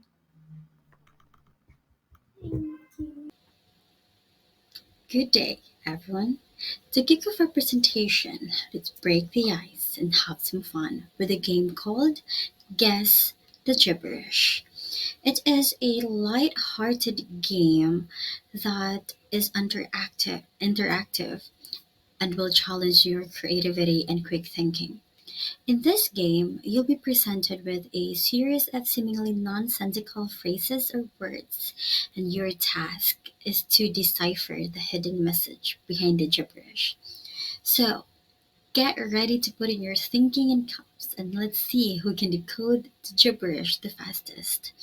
Are you up for the challenge? Let's jump into the world of Guess the Gibberish and have a fantastic time. So let's start off for the first one. Can you guess what the sentence is? You can put your answers in the comments. I'll give you 3 seconds for that. Okay, perfect. You guess it. The sentence, or rather, is psychology studies human mind and soul. How about this one? This seems so easy, right? Can you guess what this is? You can write the same for the first one. You can write your answer to the comment box. Yes, you got it right. Cognition is thinking. Are you ready for the next one? Is this hard for you? Okay. Now, say it out loud a few times and you might just unlock the hidden praise. Alright, you're doing a fantastic job. And yes, the sentence is humans are social creature. Now, on to the next one. You're doing a fantastic job, everyone. Can you guess what this is? Alright. Okay, I have here the correct answer.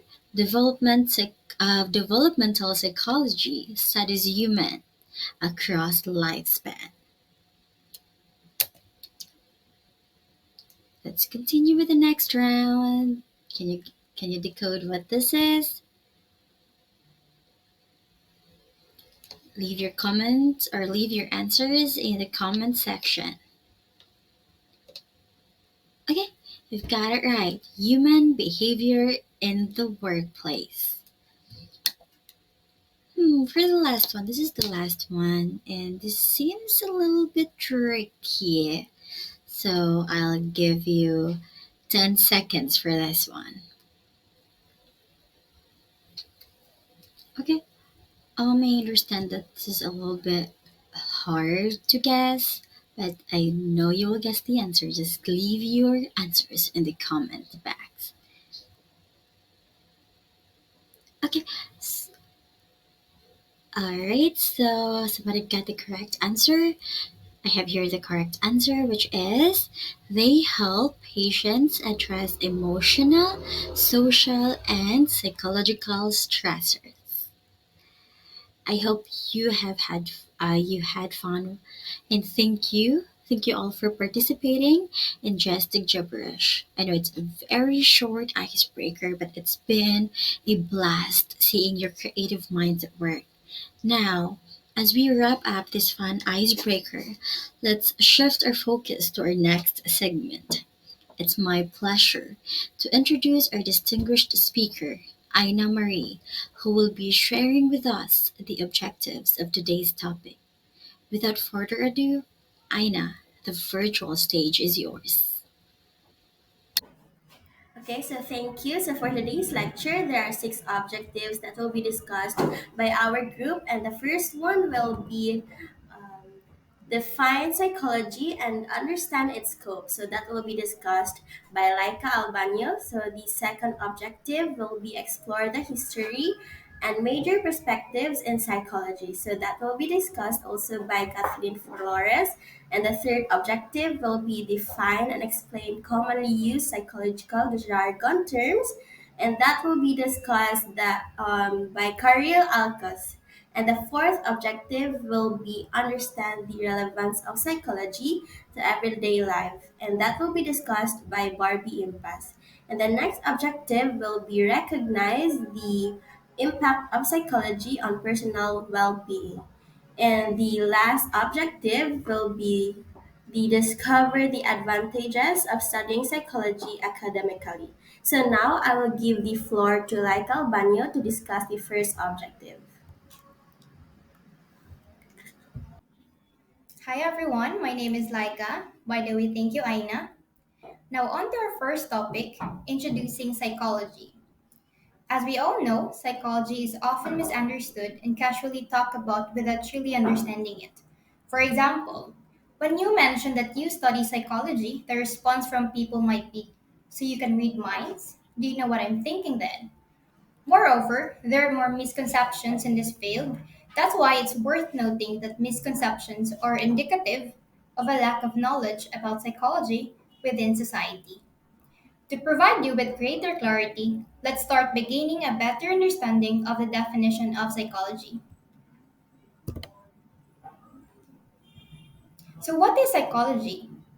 According to the British Psychological Society, psychology is a scientific study of people, the mind, and behavior. It is both a thriving academic discipline and a vital professional practice. American Psychological Association defines psychology as a scientific study of the behavior of individuals and their mental processes. Both definitions tells us that psychology is fundamentally concerned with understanding behavior by studying the mind, how it works, and how it influences actions. The most prevalent misconception about psychology is the belief that it involves the ability to read minds. In reality, a psychology degree equips individuals with a comprehensive understanding of human behavior and the skills to interpret and analyze those findings. Psychologists may be able to predict certain behavior in the long run by accurately recording, describing, and observing behavior, but they do not possess the ability to read minds. Studying psychology enables individuals to gain a deeper understanding of both themselves and others. And this is what makes the study of psychology truly fascinating. Let's now move forward to the scope and categories of psychology.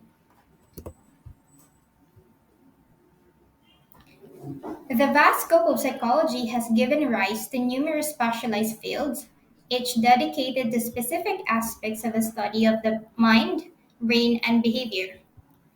Psychology is a very broad and diverse field that can be divided into two main categories, namely pure psychology and applied psychology.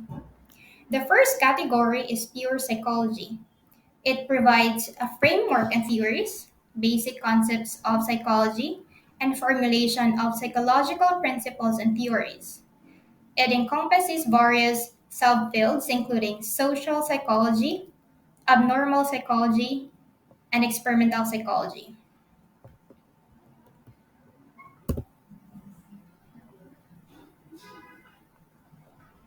The second category is applied psychology. It is used in practical form. Application of principles, rules, and techniques of psychology are applied.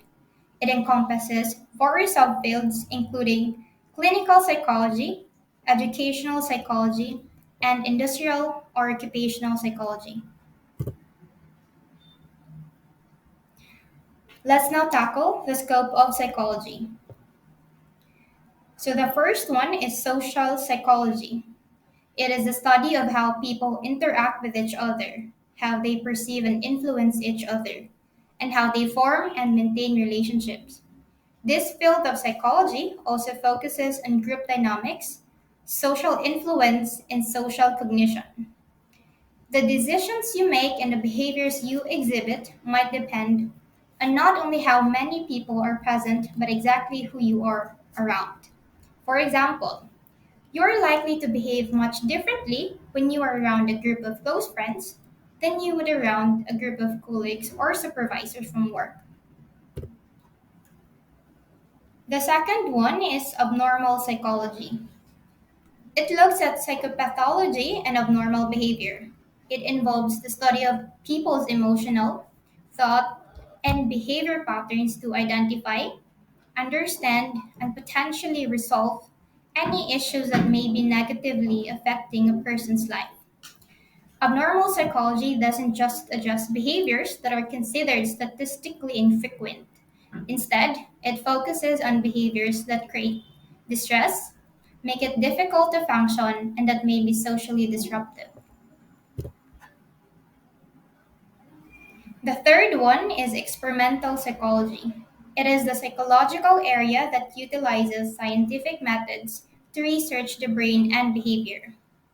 Experimental psychologists conduct experiments to learn more about why people do certain things. For example, researchers might utilize experimental methods to investigate why people engage in unhealthy behaviors. The fourth one is clinical psychology. It is the branch of psychology concerned with the assessment and treatment of mental illness, of normal behavior, and psychiatric disorders. Clinical psychologists work to help individuals improve their mental health and overall quality of life. The fifth one is educational psychology. It is the branch of psychology concerned with schools, teaching, teaching psychology, educational issues, and student concerns. Educational psychologists often study how students learn. They may also work directly with students, parents, teachers, and administrators to improve student outcomes. Educational psychologists use this understanding of how people learn to develop instructional strategies and help students succeed in school. And the last one is industrial or occupational psychology. It applies psychological principles to workplace issues. This psychological area, often referred to as IO psychology, seeks to improve productivity and efficiency in the workplace while maximizing the well being of employees. It includes areas such as human factors. The main goal of this field is to study and understand human behavior in the workplace, and it can be utilized across a variety of industries. I have discussed all that I needed to, so thank you everyone for listening. Next up, Kathleen will talk about the history and major perspectives in psychology. Thank you. Hi everyone, I am Kathleen, and that was it for the broad field of psychology. Thank you for that wonderful discussion, Ms. Laika. Let us now proceed to the next topic for our lecture, which is the history of psychology. Okay, so modern psychology examines human behavior and mental processes at many levels, from the neurological to the cultural, and is interested in a wide range of disciplines. Psychologists examines problems with people that start before birth and last until death. Studying the history of psychology will not only make us more aware of the myths of the discipline, but it can also give us a better understanding of how these subjects are being studied and what we have already learned by knowing the history of psychology. So let us first go with the background of philosophy and physiology. So, psychology has a rich history dating back to ancient civilizations. So, during the 17th century, the French philosopher René Descartes introduced the idea of dualism, which asserted that the mind and body were two entities that interact to form the human experience. So, physiology is also contributed to psychologists' eventual emergence as a scientific discipline. So early physiological research in the brain and behavior had a dramatic impact on psychology, ultimately contributing to applying scientific methodologies to the study of human thought and behavior.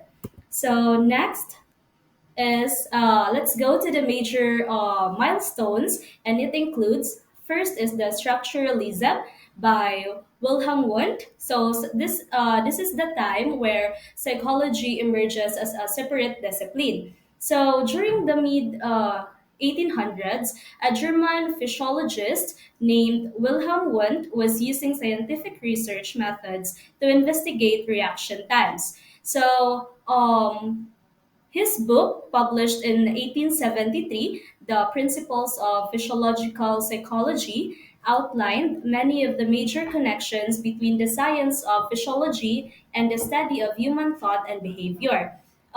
He later opened the world's first psychology lab in 1879 at the University of Leipzig.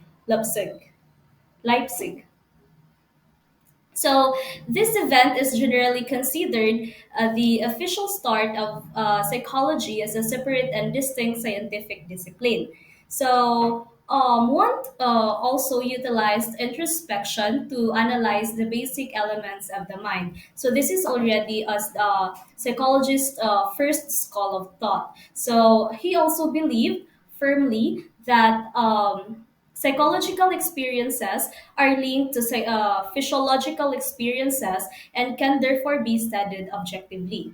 So the next one is the Functionalism by William James. So the publishing of his classic textbook, The Principles of Psychology, during this time, he was established as the father of American psychology because of this book. So, the focus of functionalism was about how behavior actually works to help people live in their environment. So, functionalists utilized methods such as direct observation to study the human mind and behavior. So, next is the Behaviorism by John B. Watson. So, Watson's behaviorist theory focused not on the internal emotional and psychological conditions of people, but rather on their external and outward behaviors. Behaviorism holds that the subject matter of human psychology is the behavior of human being. So Watson's behavior reason has had long-lasting impact on the nature versus nurture debate. On his work, illuminated the strong role early experiences play in shaping personality. So let us now proceed with the psychoanalysis by Sigmund Freud. So he proposed the theory of personality that emphasized the importance of unconscious mind. So Freud's clinical work with patients suffering from hysteria and other ailments lead him to believe that early childhood experiences and unconscious impulses contributed to the development of adult personality and behavior. And according to Freud, psychological disorders are the result of these unconscious conflicts becoming extreme or unbalanced. In his book, The Psychopathology of Everyday Life, Freud detailed how these unconscious thoughts and impulses are expressed, often through slips of the tongue known as Freudian slips and dreams. So, next is Humanistic Psychology by Carl Rogers. So, Rogers believed strongly in the power of free will and self determination. Humanistic psychology is a perspective that emphasizes looking at the whole individual and stresses concepts such as free will, self efficacy, and self actualization. And rather than concentrating on this function, humanistic psychology strives to help people fulfill their potential and maximize their well being. Next, also in the humanistic psychology, Abraham Maslow, a psychologist, also contributed to humanistic psychology with his famous hierarchy of needs theory of human motivation. This theory suggested that people were motivated by increasingly complex needs. So this is Abraham Maslow's hierarchy of needs, and once of the most basic needs are fulfilled, people then become motivated to pursue the higher level of needs.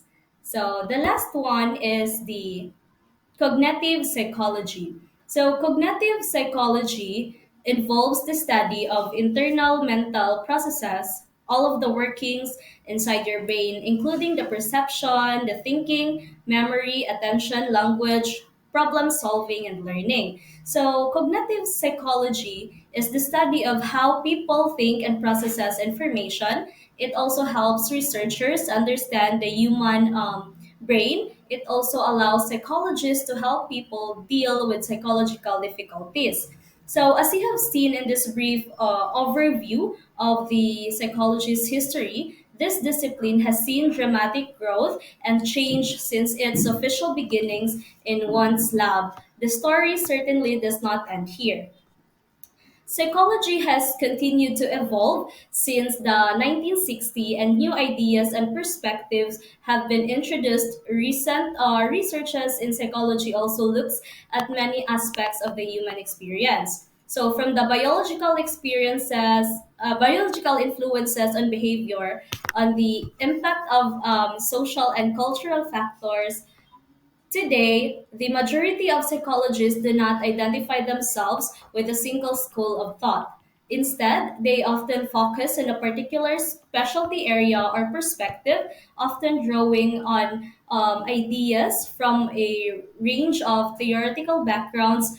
So, this electric approach has contributed new ideas and theories that will continue to shape psychology for years to come. Thank you so much for listening, everyone. Up next is Karil, who will provide us with the jargon terms commonly used in the field of psychology. Thank you for that, Kathleen. Now let's move on to our next topic, which is the psychological jargon terms. Don't you wish psychology jargon wasn't so confusing? How can you possibly keep straight all of the concepts, terms, theories, and names? This simple jargon will allow you to get through any testing situation or even intelligent conversation about psychology. First one is angst. So, it is an acute but non-specific sense of anxiety or remorse.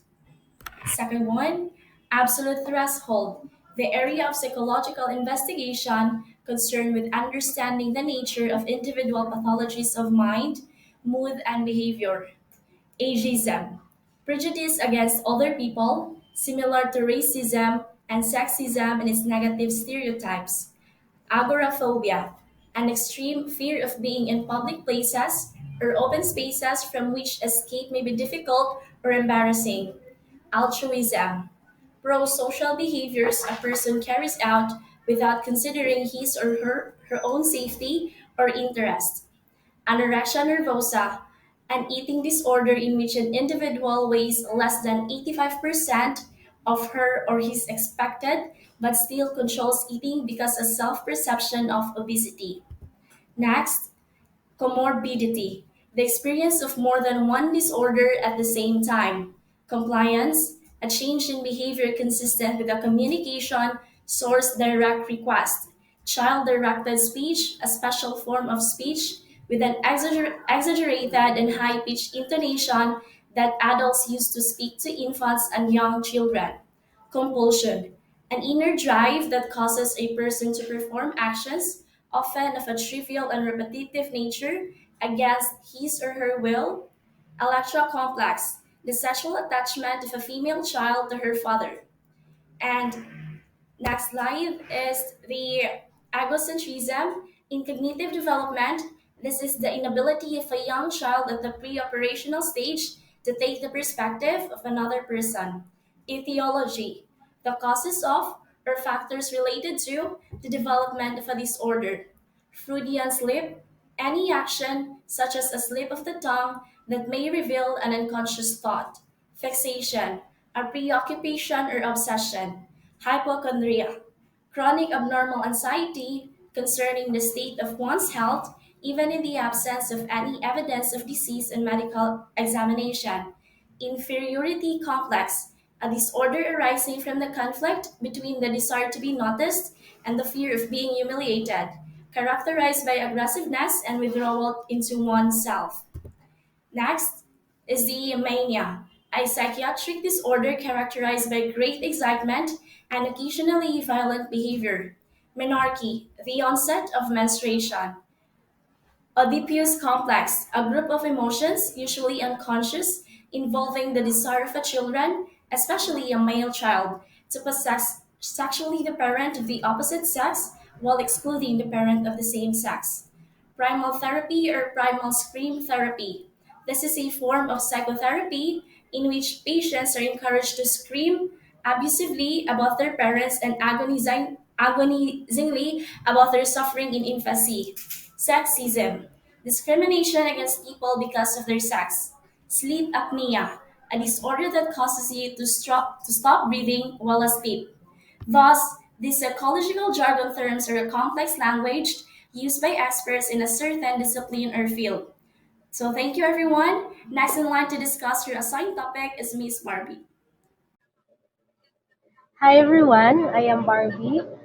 So having discussed the psychological jargon terms by Karin, let's now turn our attention to its everyday relevance of psychology. So basically, psychology helps people in large part because it can explain why people act the way they do, which is defined as the multifaceted study of the mind, behavior, and emotions.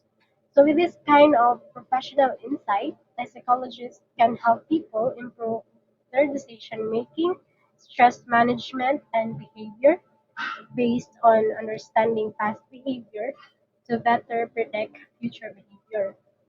So, all of this can help people have a more successful career, better relationships, more self-confidence, and overall better communication.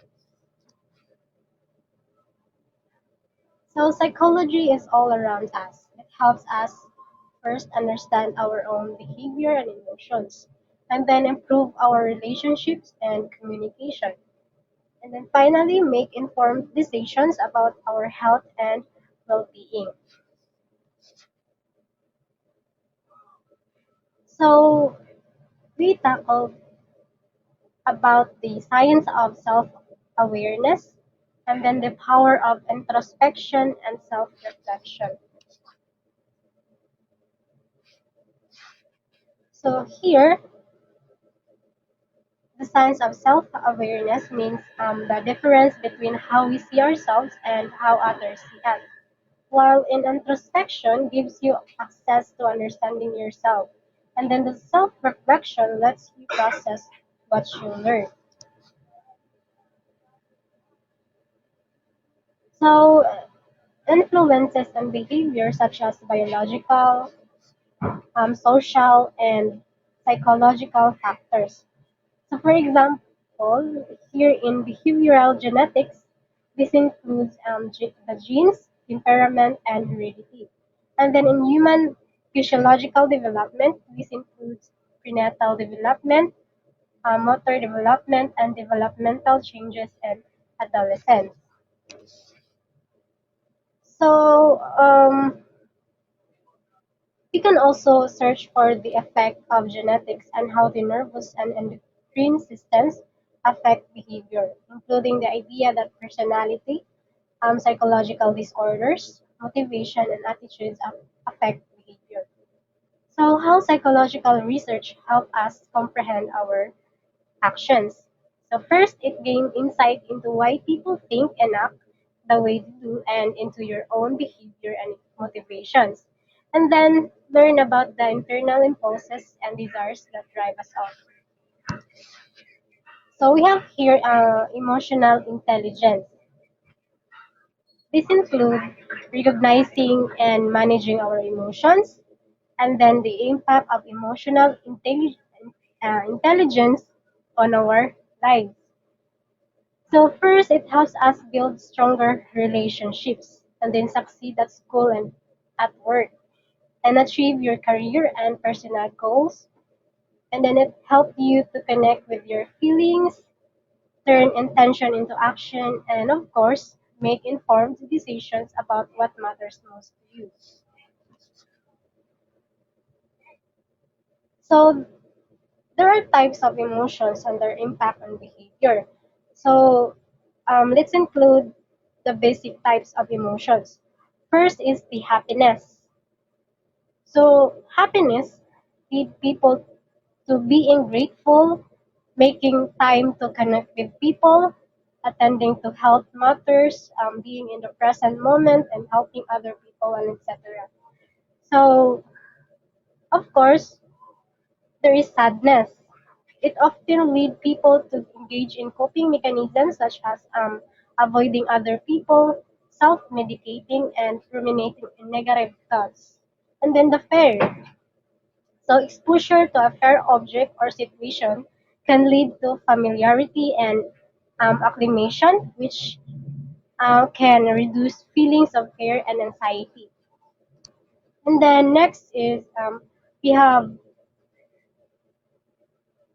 disgust. So experience moral disgust when people observe others engaging in behaviors that they find distasteful, immoral, or evil. And then there is anger. So it poses health risks such as aggressive driving or alcohol consumption and smoking, something like that. And then being surprised. People tend to disproportionately notice surprising events, something like that. And then next we have theories of emotion. So this is just an overview of theories of emotion. So let's include the Cannon-Bard, and then the James Lange and Singer theory of emotions. So this first theory of emotion is the Cannon-Bard theory proposes that emotions and arousal occur at the same time. And then the James Lange theory proposes the emotion is the result of arousal. So the third theory, or the two-factor, proposes that arousal and cognition combine to create emotion.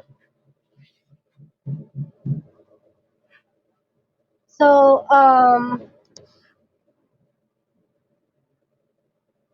improve our relationships and communication.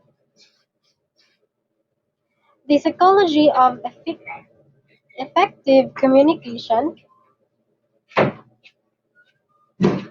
and then the active listening, empathy, and conflict resolution. So lastly, let's talk about make informed decision about our health and well-being. So the role of psychology in making healthy choices. For example, in health psychology, so the mind-body connection in health, and then the coping with stress and promoting overall well-being. So let's now tackle the connection between psychology and health. So ex- explore emotion theories, self-awareness, self-regulation, self-reflection, etc.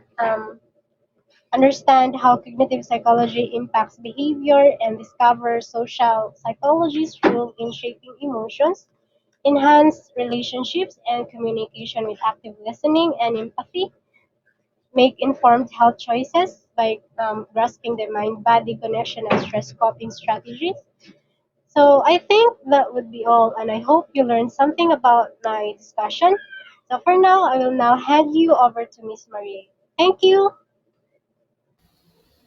Hi, it's me again, Marielle, and we're gonna have our second icebreaker. Welcome everyone to our exciting game called Emotion Charades or Emotional Expression Charades.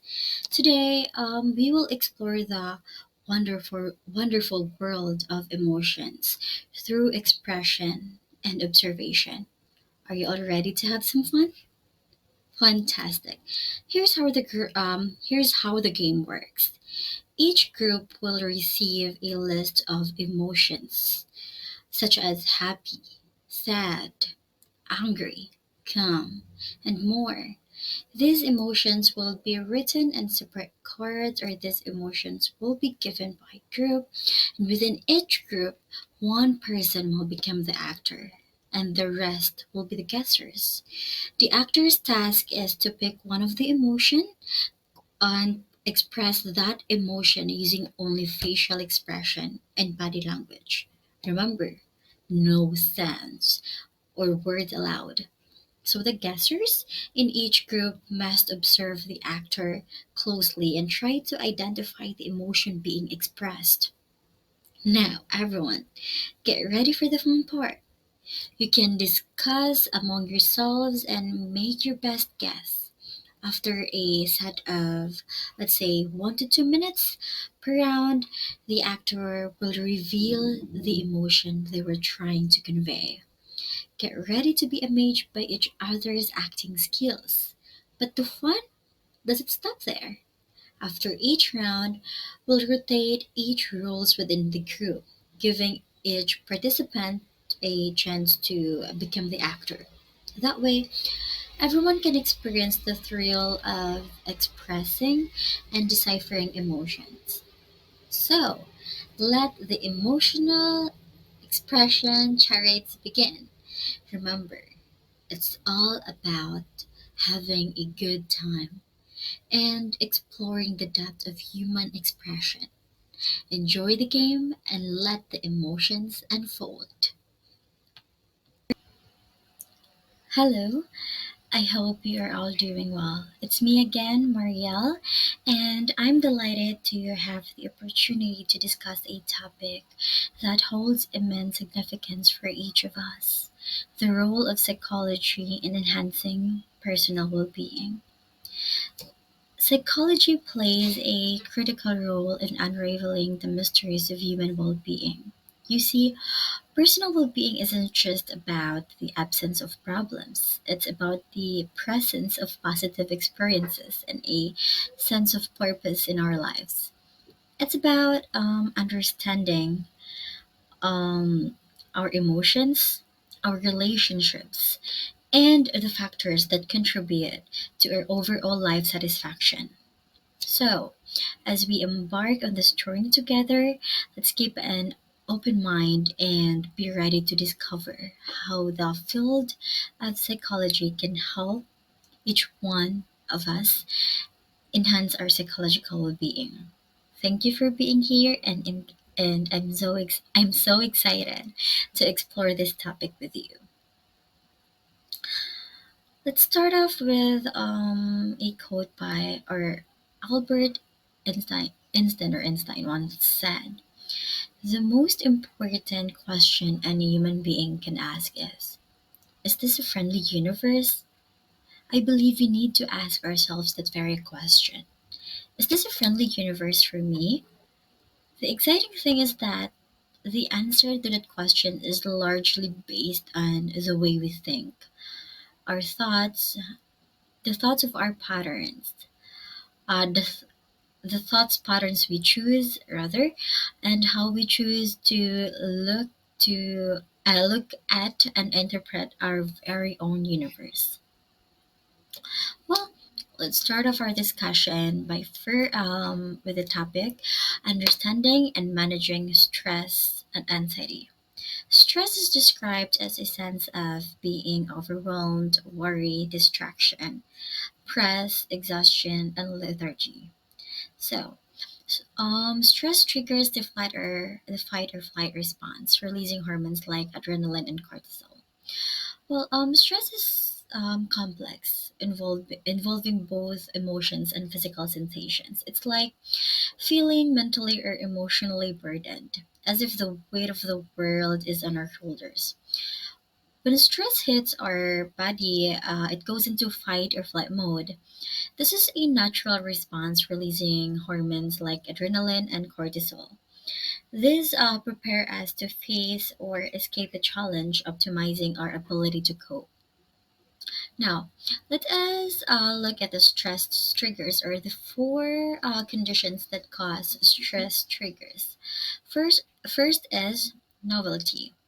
This is like new situations that can cause stress. The unknown brings discomfort and uncertainty. Next is unpredictability. Stress can stem from unpredictable events. Humans prefer routine, so uncertainty can be very challenging. Next is lack of control. Feeling powerless contributes to stress. Remember that. When we think we can't influence a situation, stress response heighten. And lastly is threat to ego.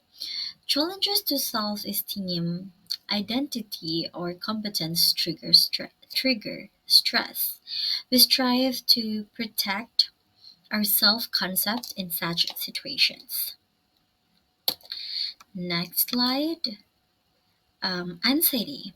Anxiety is a person's specific reaction to stress, and its origin is internal. So, anxiety is typically characterized by a persistent feeling of apprehension or dread in situations that are not actually threatening. So, to make it more simple, anxiety is how a person uniquely reacts to stress coming from within. It is characterized by a lasting feeling of unease or fear, even in situations that aren't actually threatening. This means anxiety is different for each person and isn't solely tied to external factors. It persists over time and can show up in non threatening situations, making it a subjective experience influenced by internal thoughts and emotions. Recognizing and addressing these internal aspects is crucial for managing anxiety effectively. So, anxiety symptoms extend beyond fear and worry, encompassing sensations of impending danger. It could be restlessness, difficulty concentrating, physical manifestations, sweating, trembling, fatigue, a headache, stomach aches, and an elevated heart rate. So, next slide. How to manage stress and anxiety.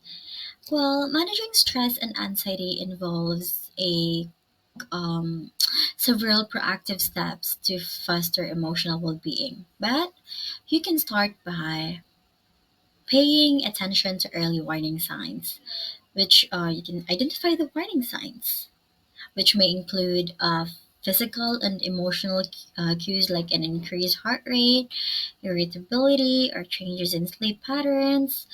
Recognizing these signs allows for timely intervention, or you can start or one of the steps in how to manage stress and anxiety would be identify triggers.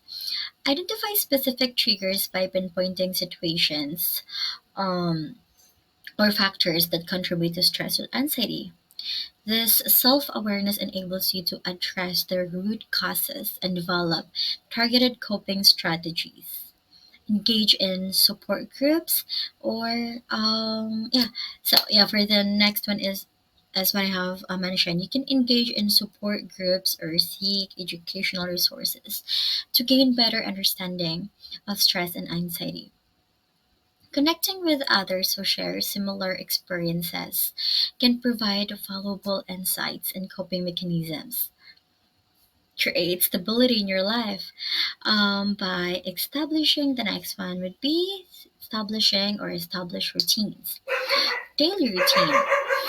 As consistent schedules can help reduce uncertainty, a common trigger for stress is what I have mentioned a while ago, and anxiety.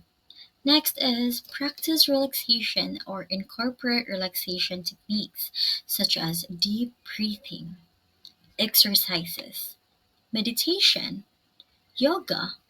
Um, Incorporate these routines or relaxation, I mean, into your daily routine to calm the mind and elevate the physical tension.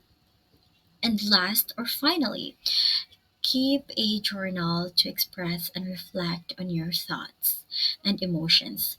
This serves as a therapeutic outlet and what do you say? How do you say this? Aiding in gaining clarity on stressors and emotional patterns over time.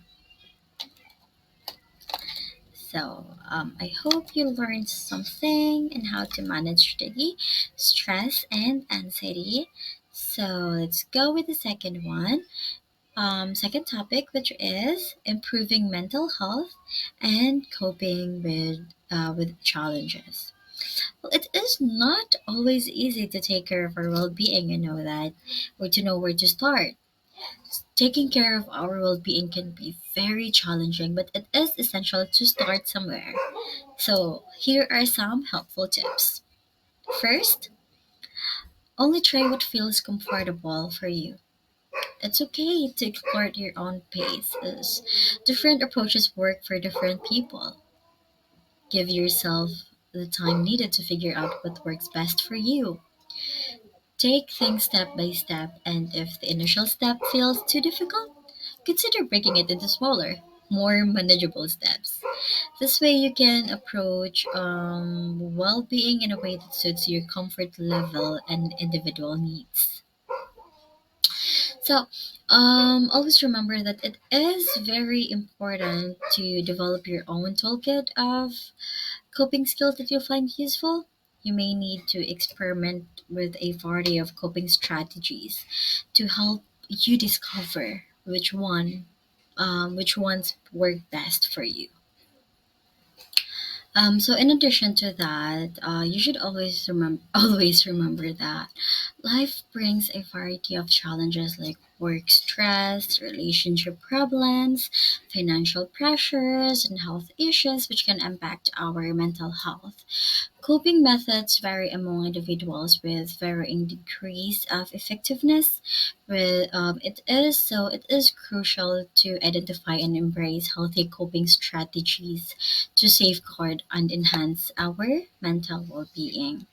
So here in the slides, you can see some examples of healthy coping skills. Developing and practicing healthy coping skills is essential for maintaining our well-being, our overall well-being. One effective strategy is establishing and maintaining boundaries. It is like allowing for a clear delineation between personal and professional aspects of your life.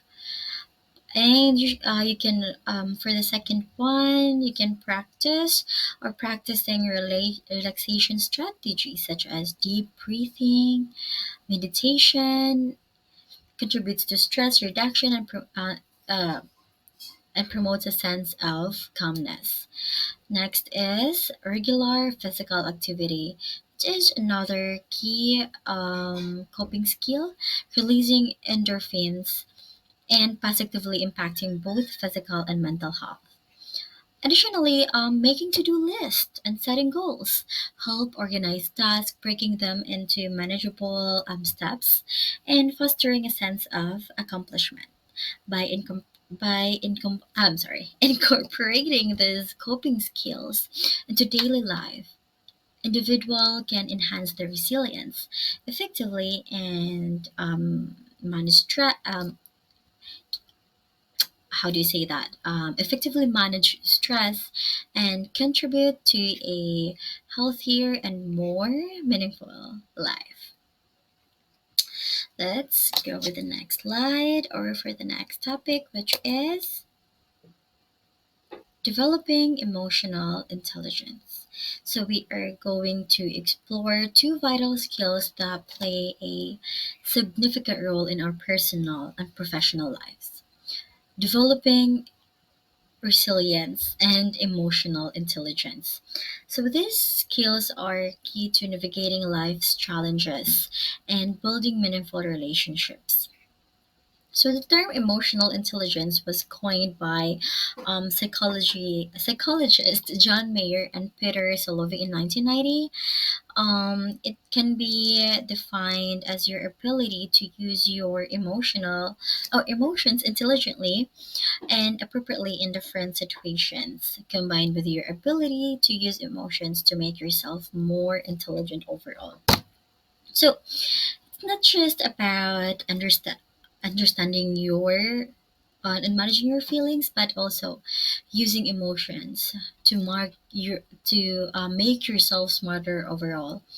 In simple terms, it involves using emotions effectively to handle social situations, make good decisions, and enhance your overall intelligence.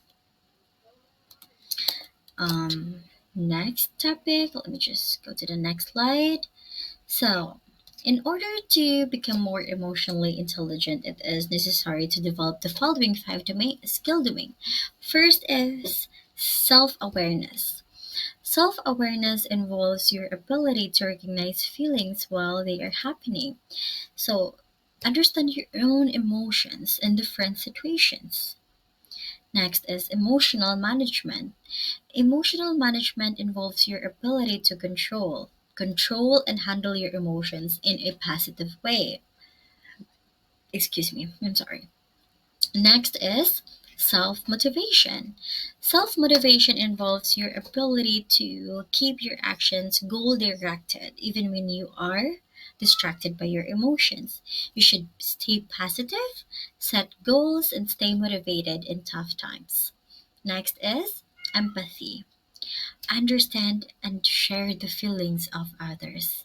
So it involves your ability to notice and correctly interpret the needs and wants of other people. You understand and share the feelings of others. Lastly, would be relationship management.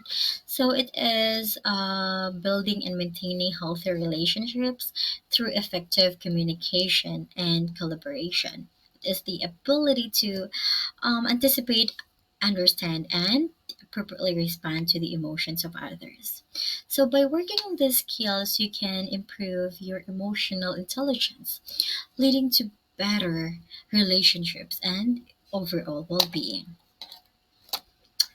That would be all for the developing emotional intelligence. And for the next one, developing resilience. So, developing resilience involves adapting certain practices and mindsets to navigate challenges more effectively. First is positive mindset.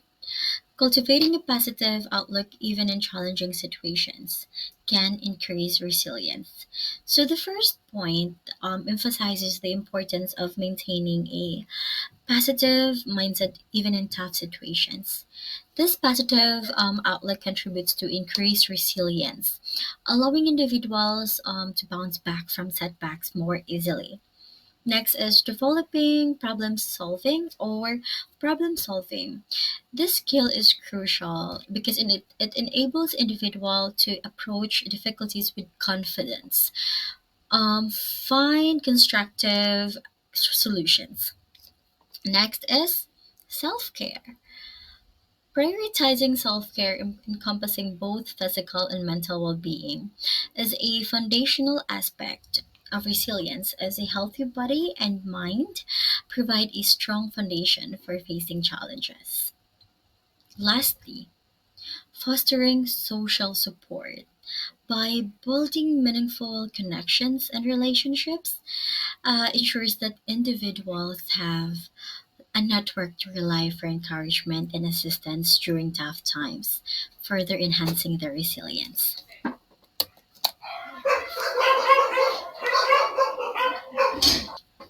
So, thank you everyone, and that will be all for my topic. Now, let me just conclude my topic. So, in conclusion, understanding and if effectively managing stress and anxiety, improving mental health, and developing resilience and emotional intelligence are not optional. They are the fundamental building blocks of well being and personal growth. These skills lay the foundation for individuals to create more fulfilling and happier lives. The ability to navigate change and challenges by recognizing and addressing steps. I'm sorry for that. Challenge, navigate change and challenges by recognizing and addressing stress and anxiety is very essential. Prioritizing mental well-being enhances emotional resilience, decision making, and overall life satisfaction. Because the cultivation of resilience and emotional intelligence is crucial for thriving in a complex world, enabling self-awareness, adaptability, and meaningful connections. These skills paved the way for a brighter and more resilient future, characterized by well being, personal growth, and meaningful relationships. So, thank you so much for your attention, everyone. That's all for my part. It's been a pleasure sharing these insights with you. Now, I would like to pass the virtual floor to my colleague Aina, who will be providing further insights on relationships and communication. Aina, the floor is yours. So thank you, Maria. So before I begin my part, I'll introduce first what is relationship and communication well-being. So, in psychology, relationships and communication are vital because they have a profound effect on one's well being and have implications that go beyond individual lives. It also refers to the connections and interactions that individuals have with loved ones, friends, romantic partners, and coworkers. So, psychology enables better interactions. First is enhancing empathy and active listening. And enhancing empathy and active listening are essential for successful communication and forming lasting relationships. So, here's how psychology contributes to improving these aspects. So, under this is understanding human behavior. So this will help us foster empathy by allowing us to see situations from another person's perspective to relate their feelings and experiences. Active listening techniques. So this is also a fundamental communication skill that involves fully engaging with the speaker, understanding their message and responding in a way that demonstrate your attention and comprehension. So second is resolving conflicts and improving relationships. So what is conflict? So a conflict is a normal part of any relationships. So when conflict is mismanaged, it can cause significant harm to a relationship. Still, when handled in a respectful, positive way, conflict provides an opportunity to strengthen the bond between two people. Whether you are experiencing conflict at home, work, or school, learning these skills can help you resolve differences healthy and build stronger, more rewarding relationships. So, in psychology, psychologists study the root reasons for problems, such as misunderstandings or different points of view, to provide advice on resolving them effectively. So the third one is nurturing healthy connections with others. So scientists have found that connecting with others help relieve harmful levels of stress. Dozens of studies have shown that people with fulfilling relationships with family, friends, and community members are happier and have fewer health problems and live longer. Through counseling and therapy, therapists will promote healthier and more harmonious connections by helping individuals and group improve communication, develop empathy, and establish trust. So, in summary, better interactions in psychology refer to improving the quality of interpersonal relationships and communication. So, it involves a combination of self awareness, practical communication skills, empathy, and a willingness to work on relationships.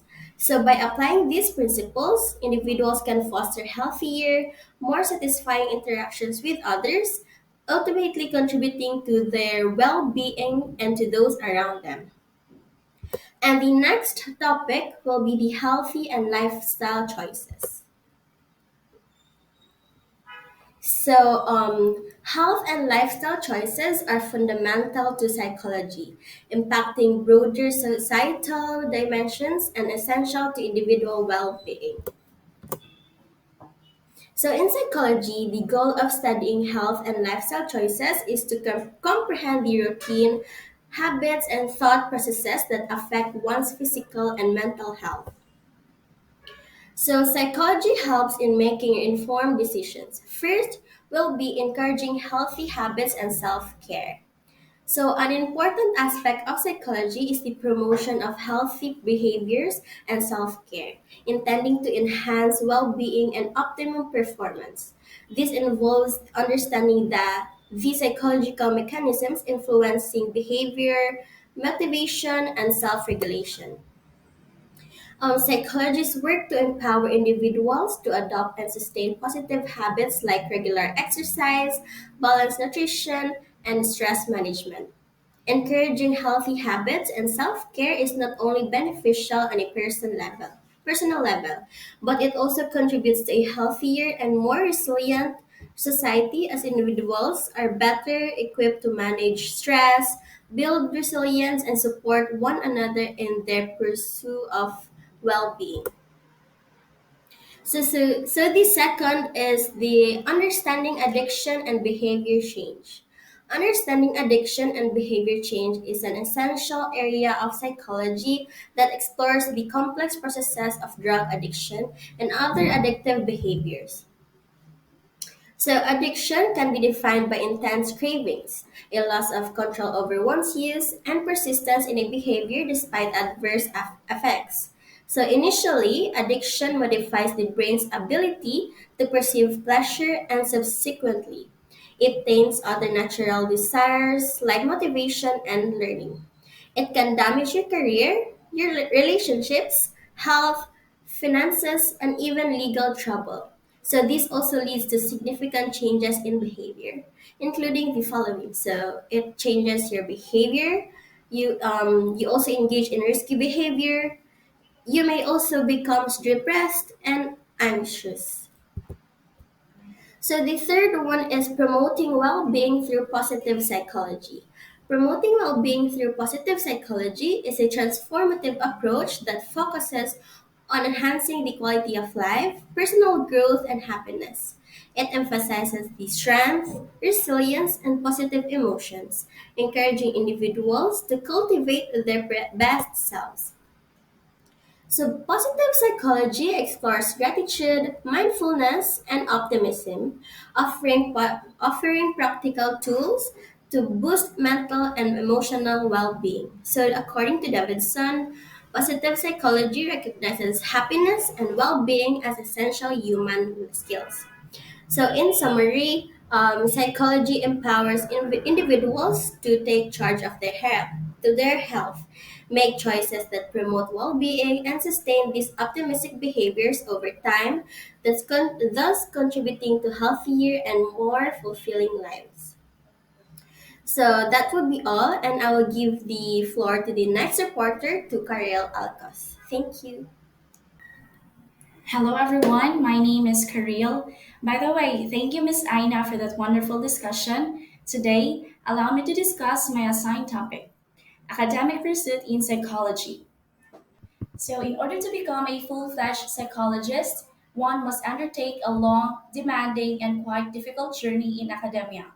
The academic journey holds a promise of delivering knowledge, interesting theories, and strategies on helping those who need psychological assessment and or treatment. So studying psychology academically offers numerous benefits. First, in-depth knowledge of human behavior and mental process. The way we behave impacts our lives, and gaining a better understanding of human behavior can help understand the various internal and external factors that shape our experiences. It can also help us understand others better and improve how we engage and interact.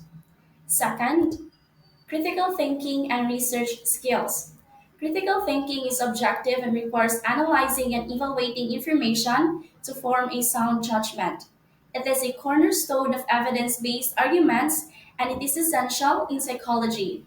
Also, by having research skills, it contributes to practical communication skills by enhancing one's ability to articulate ideas, opinions, and findings clearly and coherently. Being exposed to scientific principles in psychology helps you to think, question, and reason like a scientist. And lastly, diverse career opportunities in psychology related fields. Psychology offers a wide range of career opportunities depending on experience and educational background. It can be found in countless fields, from healthcare and public service to education, business, and technology. That's it for the academic pursuit in psychology and its academic benefits. Let us now hear from Marian as she will be exploring and discussing the different career opportunities inside. Thank you so much for that insightful information, Miss Karil. Now let's proceed to the next topic. So the topic is career opportunities. So individuals holding a bachelor's degree in psychology typically exhibit strong research and writing skills, excel in problem solving, and demonstrate advanced cognitive abilities for analyzing, synthesizing, and evaluating information. So psychology graduates are in demand in various sectors. The first one is the clinical and counseling psychology. Psychologists in clinical and counseling services receive training in various techniques and theoretical approaches. Opportunities for them exist in hospitals, schools, counseling centers, group or private healthcare practices, and hospital systems. Specializations and clinical practice include the treatment of chronic illnesses like obesity or diabetes, as well as specific psychological disorders such as anxiety, schizophrenia, or depression. Some psychologists focus on working with school children with learning disabilities or in college counseling centers to enhance wellness and academic success. Therefore, psychologists who provide clinical counseling services assess and treat mental, emotional, and behavioral disorders. They use the science of psychology to treat complex human problems and promote change. They also promote resilience and help people discover their strengths. The next one is educational and school psychology. Although educational psychology and school psychology might seem like similar career options, they have distinct educational prerequisites and can significantly differ from one another. Educational psychology involves research and testing related to human learning, aiming to create evidence based on curricula and teaching methods. A path in educational psychology typically entails earnings an MS in educational psychology and may lead to a doctoral studies for those interested in research and academia. School psychology concentrates on individual student needs and fostering a conducive learning environment involving one on one counseling, learning disability assessments, and behavior modification. Aspiring school psychologists may pursue a master's degree followed by a PSD or PhD in psychology to achieve professional licensure. Therefore, individuals considering a career in psychology related to education should carefully consider their goals and interests.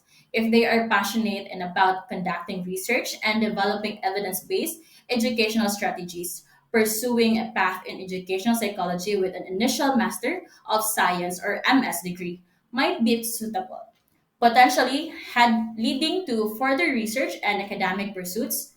However, for those inclined towards hands on, student centered work that involves addressing individual student needs and creating a positive learning environment, school psychology might be a more finding choice, with a master's degree as a common starting point, followed by the option to pursue a PSYD or PhD for professional licensure.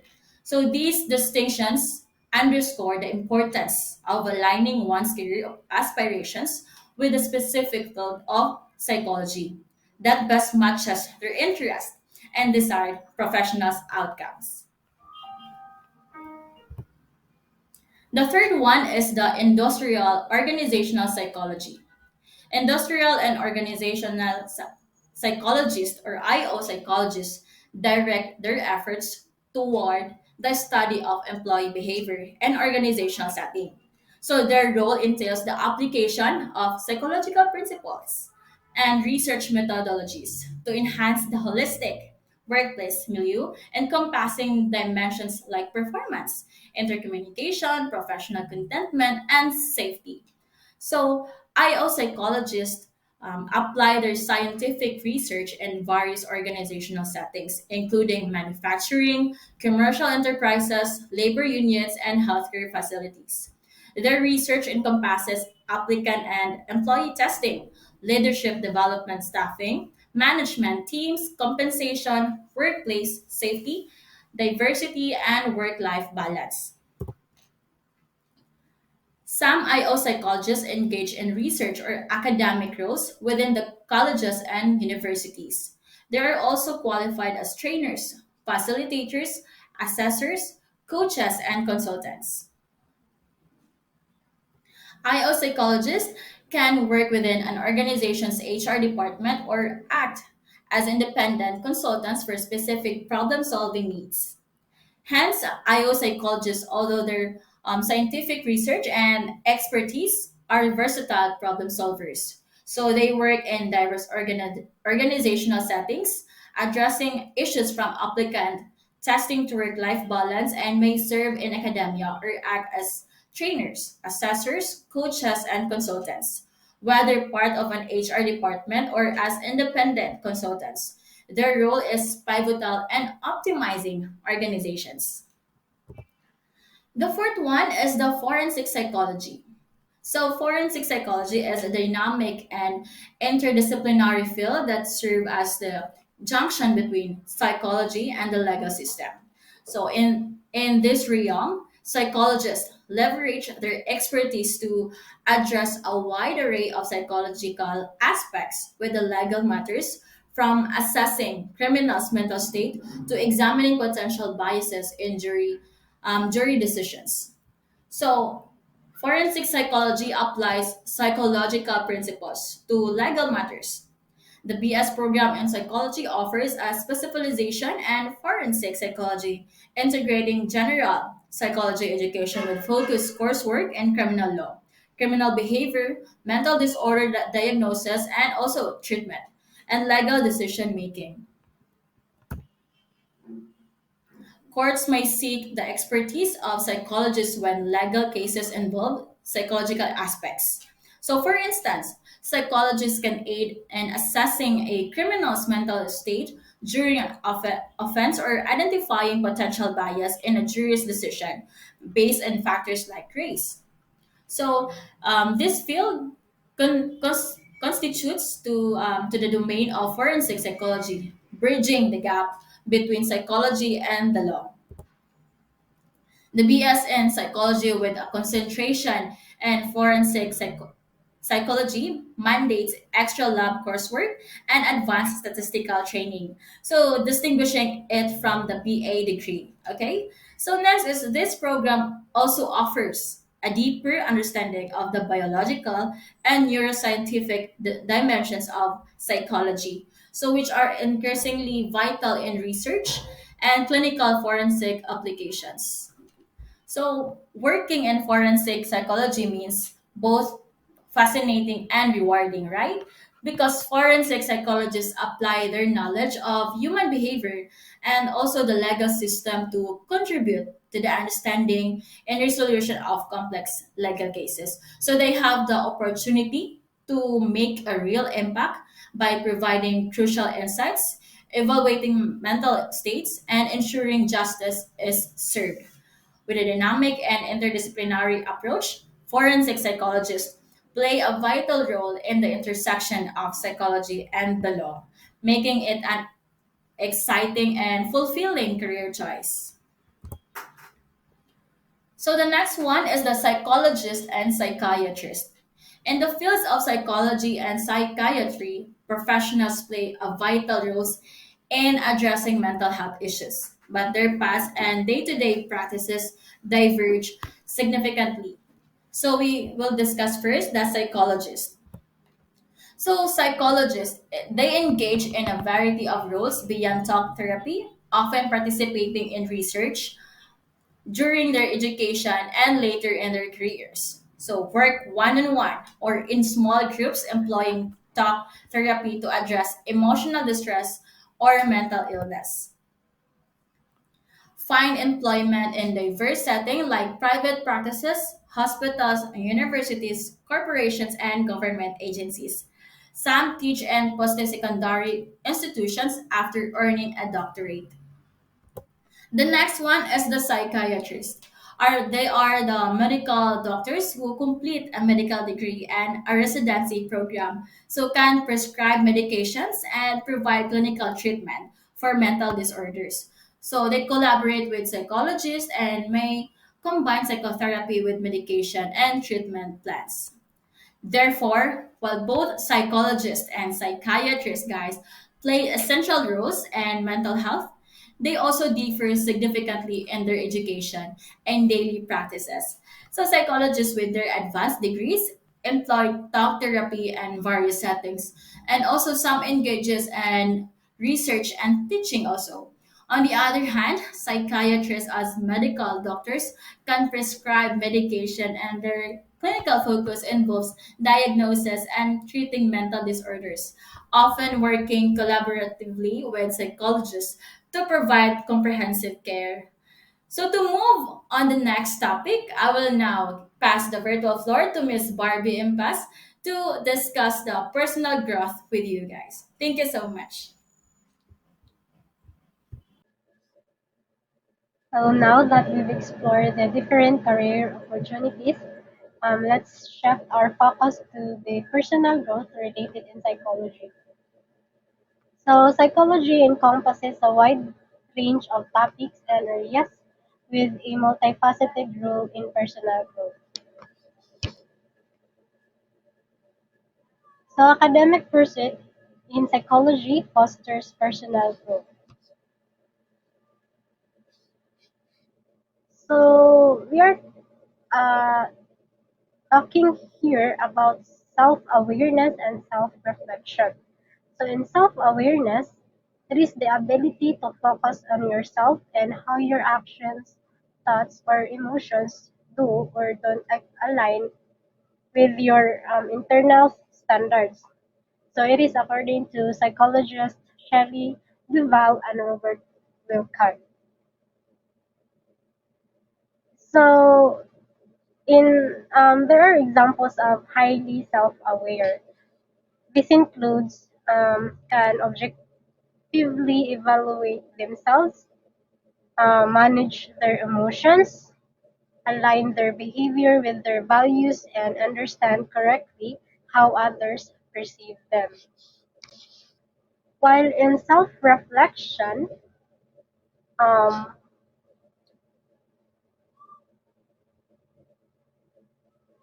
it is important because it helps you form a self concept and contributes towards self development.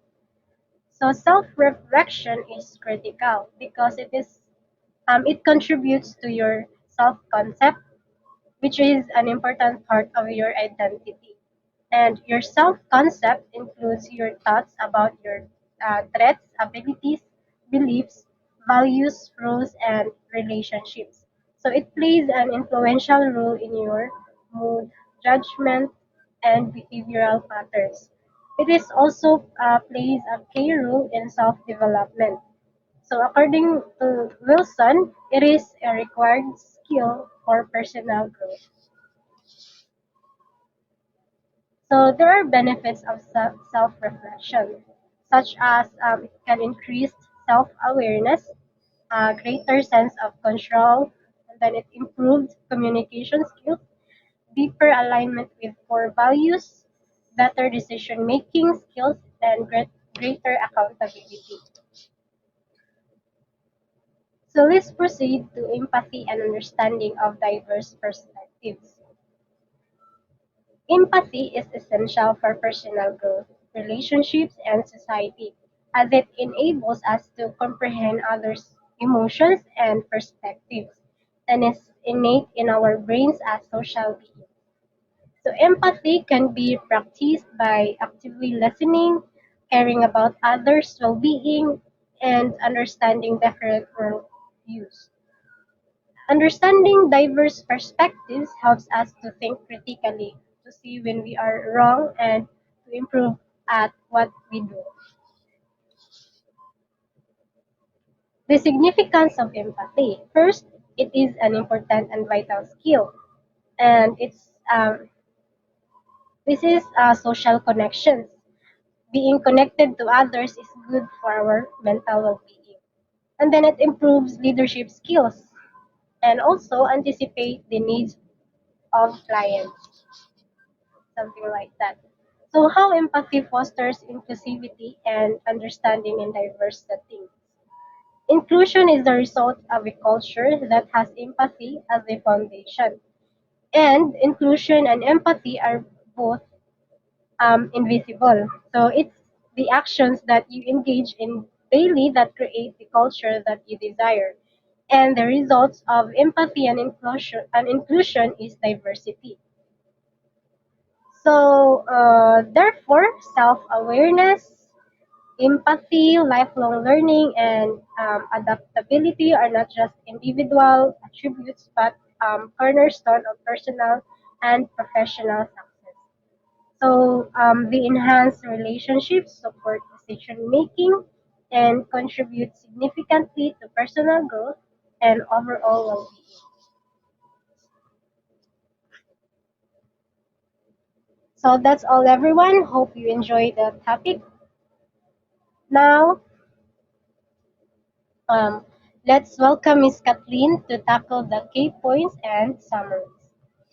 Thank you. Thank you for that, Barbie. We have had the privilege of hearing from our remarkable speakers, each sharing their knowledge and insights. Now, here are some takeaways from the discussion that we should always remember. So, first is anxiety is a person's specific reaction to stress.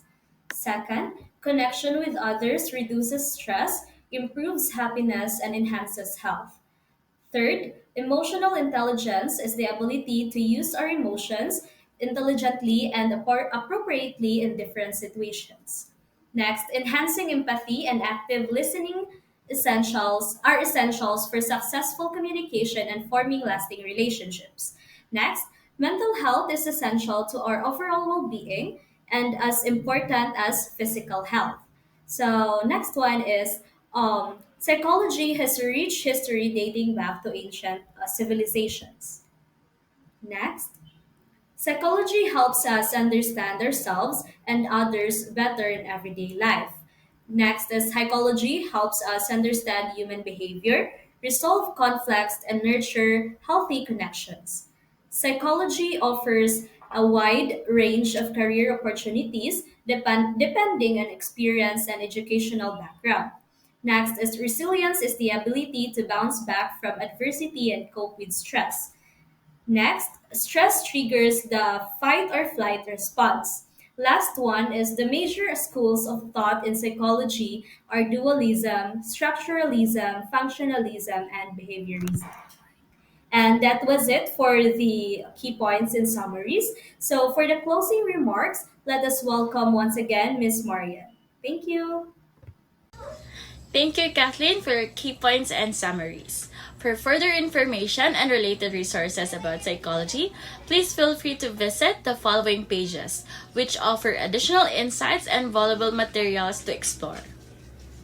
Please don't hesitate to reach out with any last questions or comments via email. We're here to assist and continue the conversation even beyond this online discussion. Your feedback and inquiries are always welcome. Today's virtual discussion has provided us with valuable insights and a deeper understanding of the topics at hand. We would like to express our appreciation to all participants for lending your time listening to discussion. It is through open and informed dialogue that we continue to expand our knowledge and foster a sense of community. As we conclude, we encourage everyone to carry forward the knowledge gained and to continue exploring these topics into their own endeavors. Thank you for your participation, and we look forward to future discussions where we can delve even further into these important subjects. Let's all remember, unlocking minds, enriching lives, discover the keys to a happier and healthier life through the power of psychology.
Good morning, sir. How are you today? We're fine, sir.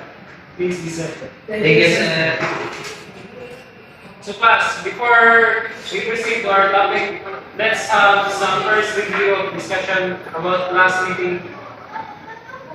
Anyone would like to share? Mr. Bob. About types of metal files, sir. Very good. Our topic last meeting was all about types of metal files. Who can give me 3 types of metal files? Anyone from the class, please? Yes, Mr. Rubeda. Small cut files, big cut files, and metal cut files. That's correct. Thank you. Anyone would like to answer what is electronics? Sir, electronics is a branch of physics that deals with the theory and use of devices where electrons travels through a vacuum gas or a semiconductor. That's great. And for the last question, anyone would like to share the difference between flat and round files? A flat file is like a near file, but larger and stronger. It uses to smooth or rotate flat surface, like a paste of wood or metal. While the round file is like a stick butter, thick low surface. It's used to make round bigger or to motivate the inner part of the assembly. Okay, I'm so glad to hear that you have learned what to discuss last week. Okay, guys, let's first define what boring codes are all about. Boring codes is used to creating holes. This can be drilled or bored. Holes, driblets, and boundaries also produce holes. And all is the simplest wall meter of an alloy. So thus, boring tools portion is a whole meter. Okay, let's proceed to the types of boring tools. The first one is the stone balls drill, which is used to bore or drill holes in PCB. What is PCB? It is a printed circuit board. Okay. Next is the portable electric drill is used to boring holes in plastic or metal tweezers. It's all like screwdriver glass. You know what a screwdriver is? Yes. Okay, the difference between this a screwdriver and a portable electric drill is a screwdriver is a manually used, while the portable electric drill is electrically used. The next type is the metal traces. These hand tools have a series of sharp, parallel, rest, and thick. Okay, class, any question about the boring tools and their types? No, sir. That's so far. Okay, no question. I'll be the one ask a question. What are boring tools again? Yes, Mr. Provida. Holes can be drilled or bored. That's correct.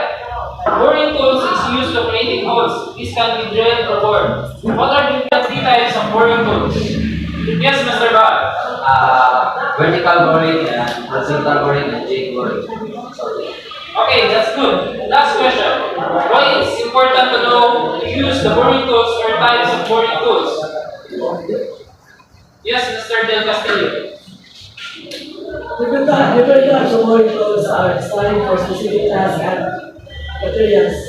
For example, a twister is used for general purpose drilling, while a double drill is used for the integrated tools for drilling.